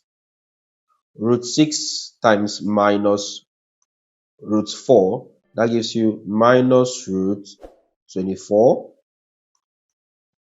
Again, plus 4 times root 6 gives you plus root 24. Then finally, plus root 4 times minus root 4. That gives you minus 4. So this becomes minus 4. Moving on, this gives you, here becomes 6 plus 4. That is 10. So 10 minus root 24 minus root 24 gives you minus 2 root 24. This all over, you have minus 24 plus 24. That gives you 0, so it's off. So I'm left with 6 minus 4. That gives you 2. Reduce this to lowest term. That gives you 2. Reduce the lowest term here. 2 here, 1. 10 divided by 2 gives you 5. 2 also here. 2 cancels to gives you 1. So this is equal to 5 minus 1 times root 24 gives you root 24. We can still break this down because we know that this would give you 5 minus root 24 is simply root 4 times 6, right? 24 is simply 4 times 6, and this is equal to 5 minus, we can break this down to become root 4 times root 6, and this is equal to 5 minus root 4 is 2 times root 6, so it becomes root 6. So my answer here is 5 minus 2 root 6. So do we have any option like that? 5 minus 2 root 6. So from here, the answer there is D, 5 minus 2 root 6. That is the correct answer. Question 38. Simplify root 0.0023 times 750 all over square root of 0.00345 times 1.25. This is simply equal to square root of, for numerator, what I have there is 0.0023 times 750. That's about 1 point. So 1.725 all divided by, for denominator I have square root, so it becomes root of 0.00345 times 1.25, and that's about 0.0043125. You have this. All right. So I'll just take my calculator and punch this straight up. Numerator square root of 1.725 divided by denominator square root of 0.004312. That's equal to 20. So you punch, you have your answer as 20. So the correct option there is B. Right? That's your answer, 20. 39 says find the area of triangle PQR where line PQ is equal to 36 cm, QR equal to 15 cm, and angle PQR equal to 90 degrees. So 90 degrees means it's a right angle triangle. So for 39, we're going to draw a right angle triangle. So I'm just going to do this real quick. This, and then this, and then this. So this becomes P, this becomes Q, and this becomes R. Now going back to this, I said PQ equal to 36 cm. So PQ is 36 cm. Again, they said QR is 15 cm. This is QR, 15 cm, distance from Q to R. Now said the angle PQR is 90. Now, when you have angle PQR, it means the angle is on P. That's what it means. On Q, please. So when you have PQR, it means the angle is on Q, the one at the middle. That means the 90 degrees is on Q, which makes sense. Look at this, right? 90 degrees. You're asked to find the area of this triangle. Now, area of triangle is simply A. The formula is simply half 1 over 2 times base times height. That's equal to 1 over 2 times the base. Here is 15. So times 15 times the height. Here is 36. So the height is actually the vertical, not here. Here's the hypotenuse, not height. All right. Take note. So this is equal to, so get your calculator, punch 1 over 2 or 0.5 times 15 times 36. The answer gives you 270. That's the area. Of course, area is in centimeters squared because my unit here is centimeters. So I have 270 centimeters squared. So you should put squared here. All right. So the answer C, 270 centimeters squared. All right. Finally, question 40. Right. Find the equation whose roots are 3 over 4 and minus 4. We should form the equation. So I'm going to come here. Question number 40. We're giving the roots. The roots as 3 over 4 and minus 4. How do we find the equation, or how do we form the equation? The first you have to do is to take the sum of roots. Sum of roots. Now, sum of roots is equal to, just sum them, 3 over 4 plus minus 4. Let me sum them. To get this will be equal to, the LCM here obviously is 4, because this is over 1. So 4 divided by 4 is 1. 1 times numerator, 1 times 3, that is 3. This sign here, plus minus, gives you minus. So I have minus. Next up, denominator, 4 divided by what I have here, 1. 4 divided by 1 gives you 4.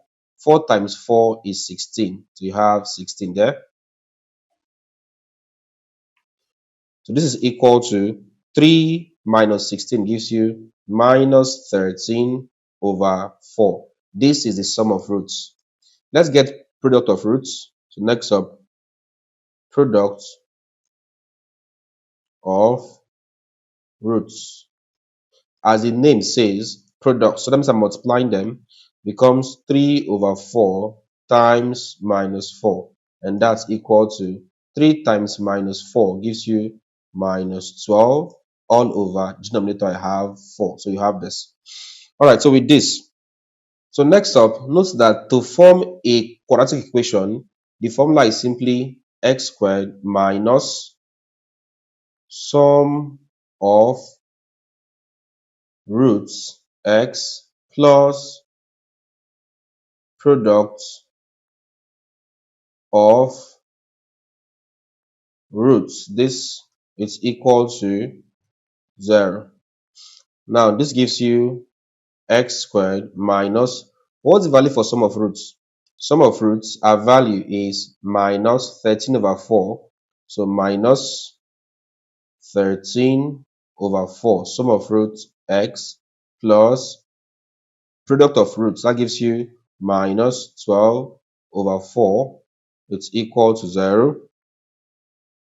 Working on this, this gives you x squared minus minus is plus. So plus 13 over 4x plus minus is minus 12 over 4. It's equal to 0. Now, the next thing to do here is looking at this, we can say, since you have 4 and 4 here, we can say multiply through by 4. If I multiply through by 4, it becomes 4 times x squared. That's 4x squared. 4 times 13 over 4. 4 cancels 4. You're having plus 13x. The sign here is minus 4 times 12 over 4. Obviously, 4 cancels 4. You have 12. It's equal to 4 times 0. That gives you 0. So you have this as 4x squared plus 13x minus 12 equal to 0. Let's see which option matches this particular answer. Let's see. Okay, this would be, looking at this, the correct option here is option D. Option D there, 4x squared plus 13x minus 12 equal to 0. So that's the correct answer. Okay. Question 41 says, if u is equal to x such that x is an integer and 1 is less than or equal to x less than or equal to 20, E1 equal to x such that x is a multiple of 3, E2 equal to x such that x is a multiple of 4, and an integer is picked at random from U. Find the probability that it is not E2. A, 3 over 4, B, 3 over 10, C, 1 over 4, D, 1 over 20. Now, how do we solve this question? The first thing we want to do is to get how many elements do we have in U, all right? Let's start with 41.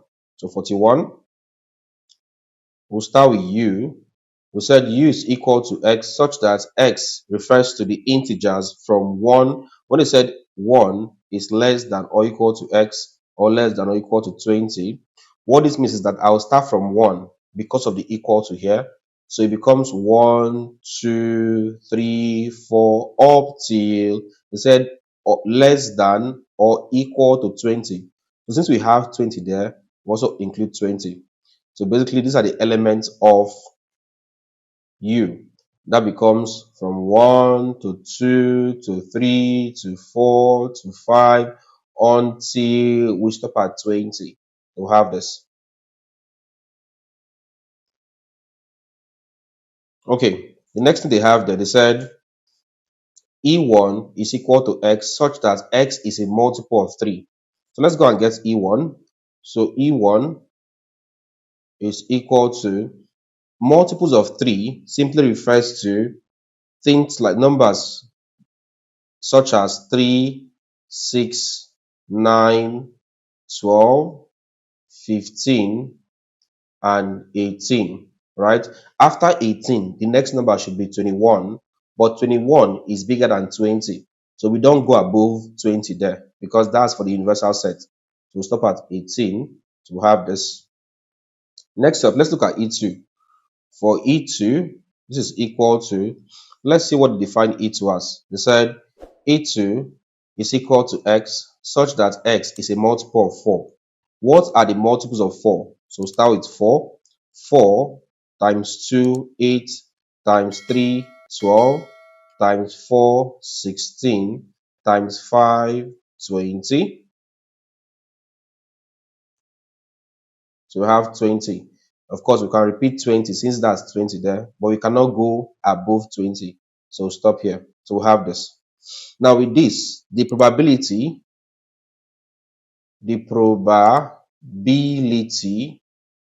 of picking an E2 is equal to, for E2, how many terms do we have there? We have 1, 2, 3, 4, 5.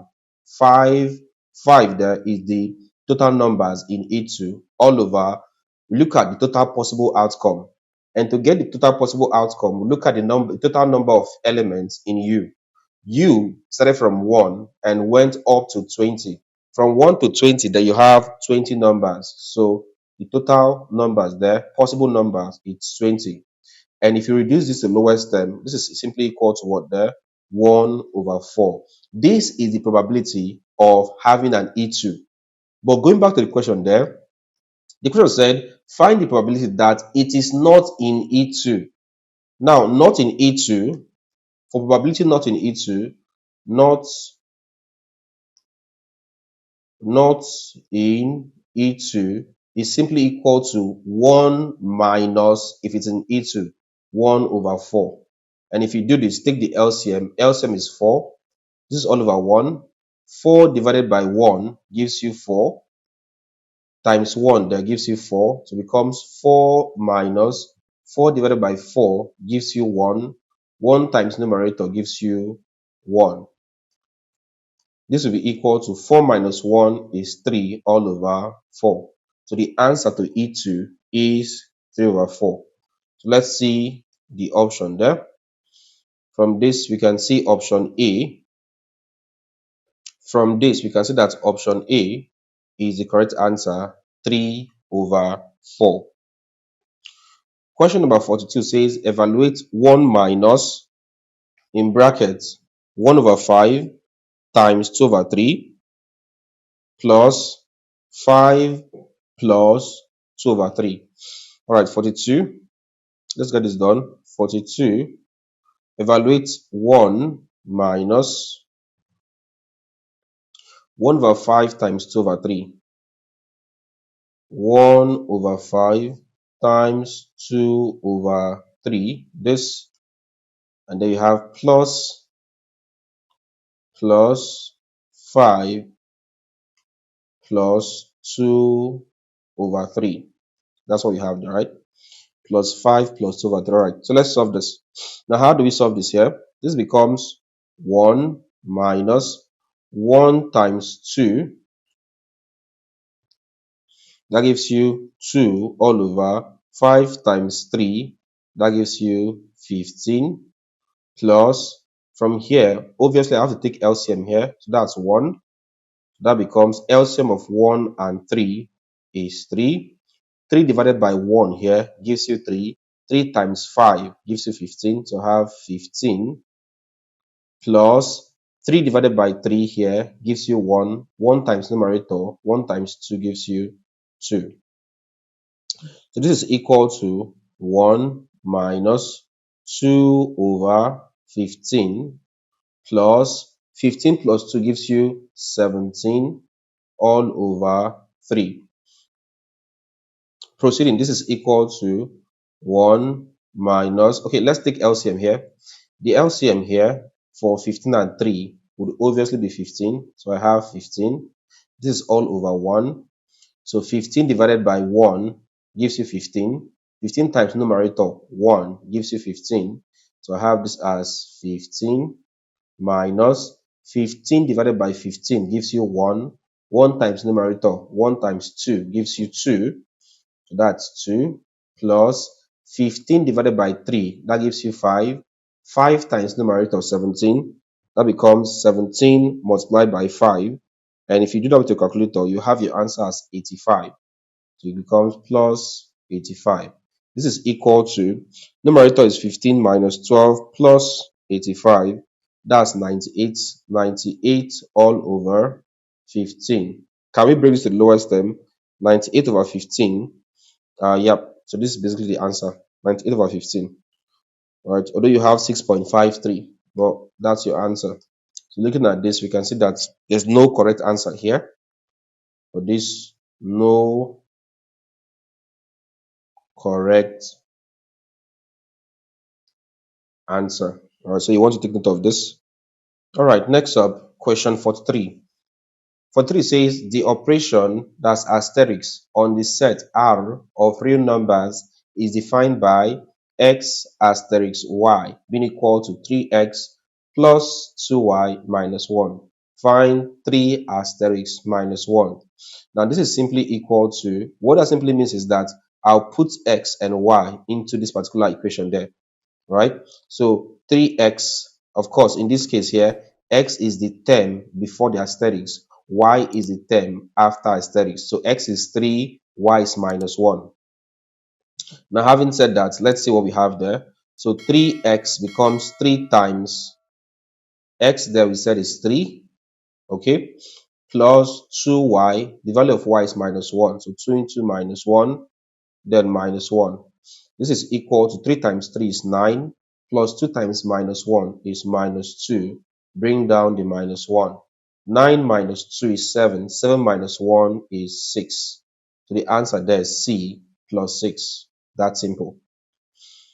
All right, question number 44. In the figure, find x. That's this figure here. Find x. A, 40 degrees. B, 55 degrees. C, 50 degrees. D, 60 degrees. Now, how do you solve this? You want to observe that these figures, in this figure here, you have angle at the point, this point here, and we know that sum of angles at a point is equal to 360. So this angle, 2x, plus this angle, 3x, plus this angle here, 4x. Let me write this better. 2x plus 3x, so 2x plus 3x plus 4x. Sum of angles at a point, it's equal to 360 degrees. 2 plus 3 is 5, plus 4 is 9. 9x is equal to 360 degrees. To get x, divide by 9, divide by 9, all right? And that's equal to, if I get 360 from here, this cancels this. So if I have 360 divided by 9, the value there is 40 degrees. So do we have an option as 40 degrees? Yes, we do. Option A. So I have this. All right. Question 45 says, divide 4x squared minus 3x plus 1 by 2x minus 1. So let's do long division. All right. So for 45, we are to divide 4x squared minus 3x plus 1. Divide this by 2x minus 1. Of course, take the first term here, 4x squared, divided by what the first term here, 2x. So you have 4x squared all over 2x. 2 cancels 4, you have 2. X squared divided by x, you have x. So this gives you 2x. Now 2x times 2x, that gives you 4x. So you have this as 4x squared. 2x multiplies 2x here. That gives about 4x squared. So 4x squared. 2x times minus 1 gives you minus 2x. So this becomes minus 2x. Of course, subtract this. 4x squared minus 4x squared. It cancels out, gives you 0, so it's off. Next up, minus 3x minus 2x. We know that minus 2 is plus 2. So basically what you have here is minus 3x plus 2x. Minus 3 plus 2 is minus 1. Minus 1, then attach the x. That gives you minus x. Bring this one down, plus 1. Now, since you have x here and x, they are of the same power. The power of x here is 1. The power of x here is 1. So they are of the same power, irrespective of coefficients. What that means is that we'll still divide. In essence, it becomes this one here divided by this. So I'm having minus x divided by what I have here, which is 2x. From here, x cancels x. You're left with 1. So that becomes minus 1 all over 2. Now, minus 1 over 2 times 2x gives you minus x, right? Minus 1 over 2 times 2x. 2 cancels this. So minus 1 times x gives you minus x. minus 1 over 2 times minus 1. Minus minus gives you plus. So it becomes plus 1 over 2. Let's now subtract this. From here, this becomes minus x minus minus x. We know that from here, minus minus gives you plus. So basically, I'm having minus x plus x, and that gives you 0. So it's off. Now, coming to the numbers, you have plus 1 minus plus half. Of course, we know that from here, plus minus or minus plus gives you minus. That becomes plus 1 minus half. That gives you half. 1 over 2. So what I will have is that I'll have the number, if I divide 4x squared minus 3x plus 1 by 2x minus 1, what you have is 2x minus 1 over 2, and the remainder will be 1 over 2. So I don't think they got any of this. So no correct answer here, right? So no correct answer here.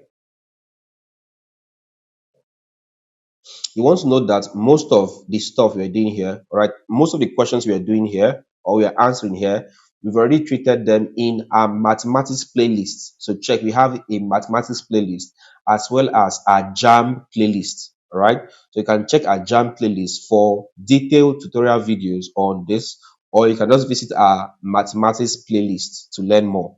All right, 46 says, what is the geometric mean of 9 and 16? A 14, B 18, C 15, D 12. Now let's call geometric mean GM. You want to know that geometric mean is equal to take the square root of multiply the numbers 9 times 16. All right, this is how we find geometric mean, right? And this is equal to square root of 9 times 16. If you multiply that, you have 144. The square root of 144 is 12. So the answer there is D12. So to take geometric mean, just simply take the square root of multiply the terms 9 times 16, and that gives you 144. Square root of 144 is 12, and that's how you get your answers, all right? Question 47. 47 says, given that t is equal to even numbers from 1 to 12 and n equal to the common factors of 2, 6, and 12, find t intersection n, right? A, 2, 3, B, 2, 3, 4, C, 3, 4, 6, D, 2. Now, the easiest way of solving this question is to look at the second part here, n. What are the common what's the common factor of, or what are the common factors if you have multiple terms of 6, 8, and 12? Of course, 2 can divide 6 to give you 3, divide 8 to give you 4, 12 to give you 6, right? What about 3? Now, 6 divided by 3 gives you 2, so that's possible. But 6 divided by 8 will give you a decimal, so that's not, so 3 is not an option. What about 4? 6 cannot be divided by 4, so it doesn't work. Although 8 divided by 4 gives you 2, and of course 12 divided by 4 gives you 3. So if you look at this critically, the only common factor of 6, 8, and 12 is just 2. So that means if you look at even numbers, even numbers from 1 to 12 would be numbers divisible by 2 without a remainder: 2, 4, 6, 8, 10, 12. So when they say intersection, this is intersection. Intersection means which number can you find in both sets? And the answer there is I can find 2 here, I can find 2 here. So the answer is D, 2. Question 48. 48 says Mr. Ahmed got a weekly raise of $145. If he gets paid every other week, write an integer describing how the raise will affect the paycheck. So you have your options there. A, X plus $145. B, X plus $290. C, X plus $72.5. D, X plus $147. Now, how do you solve this question? This is question number 48. So for 48, you want to note some few things. Now, when they said he gets paid every other week, let's start with this. For every other week, what does this mean? This means that he gets paid once every 2 weeks. All right. This means that he gets paid he gets paid once every 2 weeks.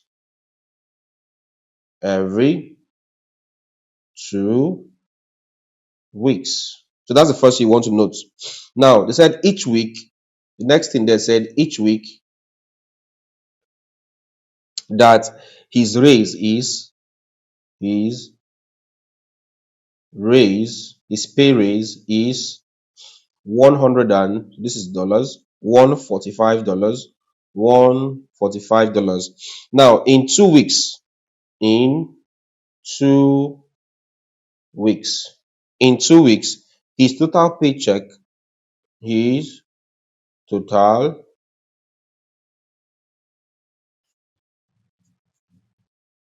paycheck would simply become 2 times this amount, would be equal to 2 times his pay, which is 145, and 2 times 145 gives you $290, $290. So therefore, the new paycheck formula, the new paycheck formula will simply be equal to x plus this amount there, 290. Of course, this would be in dollars. So the answer becomes x plus 290. Let's see which option is x plus 290. That is option B. Option B, x plus 290 is the correct answer. 49 says evaluate sine of 45 plus sine 30. Okay, so 49 sine 45 plus sine 90. Just to confirm this, sine 30. All right, we are asked to evaluate this in surd form. Now, you want to know that sine 45 is the same thing as root 2 all over 2 plus sine 30 is 0.5. That's 1 over 2. And if you have this, this is equal to, how do you solve this? Now, to work on this, of course, I have the same denominator. So it becomes 2 into, we'll take the number first. The number there is 1 plus, we'll take the surd. That becomes root 2. So my answer there is 1 plus root 2 all over 2. 1 plus root 2 over 2. That's option D. 1 plus root 2 over 2. That's it. All right, next up, question 50. Question 50 says a fair die is tossed twice, all right, 2 times. What is the probability of getting a sum greater or equal to 7? All right, sum that is greater or equal to 7. Now, how do you solve this question there? First things first, we want to look at when you have a fair dice, right? The maximum number there is 6. Since you're tossing it twice, it becomes 6 times the second time 6. This is equal to 36 times. All right. So if I toss it 2 times, which is that if I toss it the first time and I get 6, and I toss it a second time and get 6, that means the total outcome becomes 36. Now, that's the first thing you have to note. Next up, we'll now look at how many possible combination can we do to have 7, something greater or equal to 7. Let's start with 1. If I toss 1 the first time and toss 6, 1 plus 6 gives you 7. So this is the first one there. Of course, 6 is the maximum. I can't go more than this. And if I go lesser, 1 and 5. 1 and 5 gives you 6. It's not equal to 7. All right. Whatever combination we are doing, it must be equal to or greater than 7. Let's take 2. Of course, we cannot do 2 times 2 and 4. 2 and 4 gives you 6. That's lesser. But 2 and 5 gives you 7. That's okay. Also, you can get 6 the first time and you can get 2 the first time and get 6 the second time. This is 8, which is more than 7. That's all for 2. Let's look at 3. I can get 3 the first time and get 4 the second time. That gives you 7. I could also get 3 the first time and then 5. That gives you 8. I could get 3 the first time and get 6 the second time. That's 9. All equal to or greater than 7. I'm done with 3. Let's go to 4. I could toss 4 the first time and then 3 the second time. That gives you 7. I could do 4 the first time and get another 4 the second time. That gives you 8. I could do 4 the first time and toss 5 next up. That gives you 9. I could also do 4 the first time and then get 6 the second time. That gives you 10. You can look at all of these numbers greater than or equal to 7. Let's go to 5. I could toss 5 the first time and possibly, no, not 1. If I toss 5 and 1, that's 6, which is not what we're looking for. 5 and 2, that gives you 7. All right. Also 5 and 3. So 5 the first time, 3 the second time. Also 5 and 4, that will give you 9. Also 5 and 5, that gives you 10. Also 5 and 6, right? That gives you 11 or greater than 7. Finally, we can do 6. We can do 6 and 1, that's 7. We can get 6 and 2, that's 8. We can get 6 and 3, that's 9. We can get 6 and 4, that's 10. We can get 6 and 5, that's 11. We can get 6 and another 6 again, that's 12.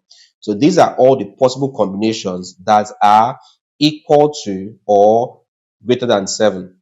In total, how many do we have there? We have 1, 2, 3, 4, 5, 6, 7, 8, 9, 10, 11, 12, 13, 14, 15, 16, 17, 18, 19, 20, and 21. So in total here we have 21. 21 is the total number of required outcome. Now let's recall formula. When it comes to probability, recall that the formula for probability is equal to number of required outcome, number of required outcome. So required outcome, this all over number of possible outcome, number of possible outcome. The number of required outcome is what we found out and we got it as 21. That's the total combination that is equal to or greater than 7. We had 21. Number of possible outcome was what we did 6 times 6 and we had 36. Now, this is what we have as the probability. All right. So this would be the probability of getting something that is greater than or equal to 7. So greater than or equal to 7 is equal to this. We can reduce this to lowest term. 21 divided by 3 gives you 7. 21 divided by 36 gives you 12. So we have this as 7 over 12. So do you have an option as 7 over 12? Yes, we do. Option C, 7 over 12. All right, so this brings us to the end of the 2022 JAMB Mathematics examination question. Don't forget that I'll be revising JAMB past questions on physics, chemistry, mathematics, and biology, right? Between the year 2015 up to 2025, all right? So stay tuned to this channel. Okay, guys, so please take note that we have a JAMB WhatsApp group for 2026 JAMB Bites, all right? So if you're writing JAMB for 2026, we have a JAMB WhatsApp group where we do daily revisions on physics, chemistry, mathematics, and biology. So if you're a science student and you want to join our JAMB WhatsApp group, I'll leave a link to the JAMB WhatsApp group in the video description. All right. You can also join our JAMB channel membership to get access to exclusive content for JAMB Bites, or you can get the full JAMB course on our website. Simply visit www.journalimmanu.com/courses and you see the JAMB/WAEC classes. All right. Okay, guys. So if you enjoyed this video, don't forget to hit the like button. All right. Like this video. Also leave a comment. Right? For the comments, I gave you a task, question number 11. Solve it, leave your answer in the comment section, and I'll tell you if you're correct or not. Don't forget to also subscribe. If it's your first time here or you're yet to subscribe, please do what to subscribe, hit the bell icon, and select all so that you get notified whenever we upload a new content. Then finally, ensure to share this video to your friends and their colleagues so that they can also learn. Thank you and see you in our next class.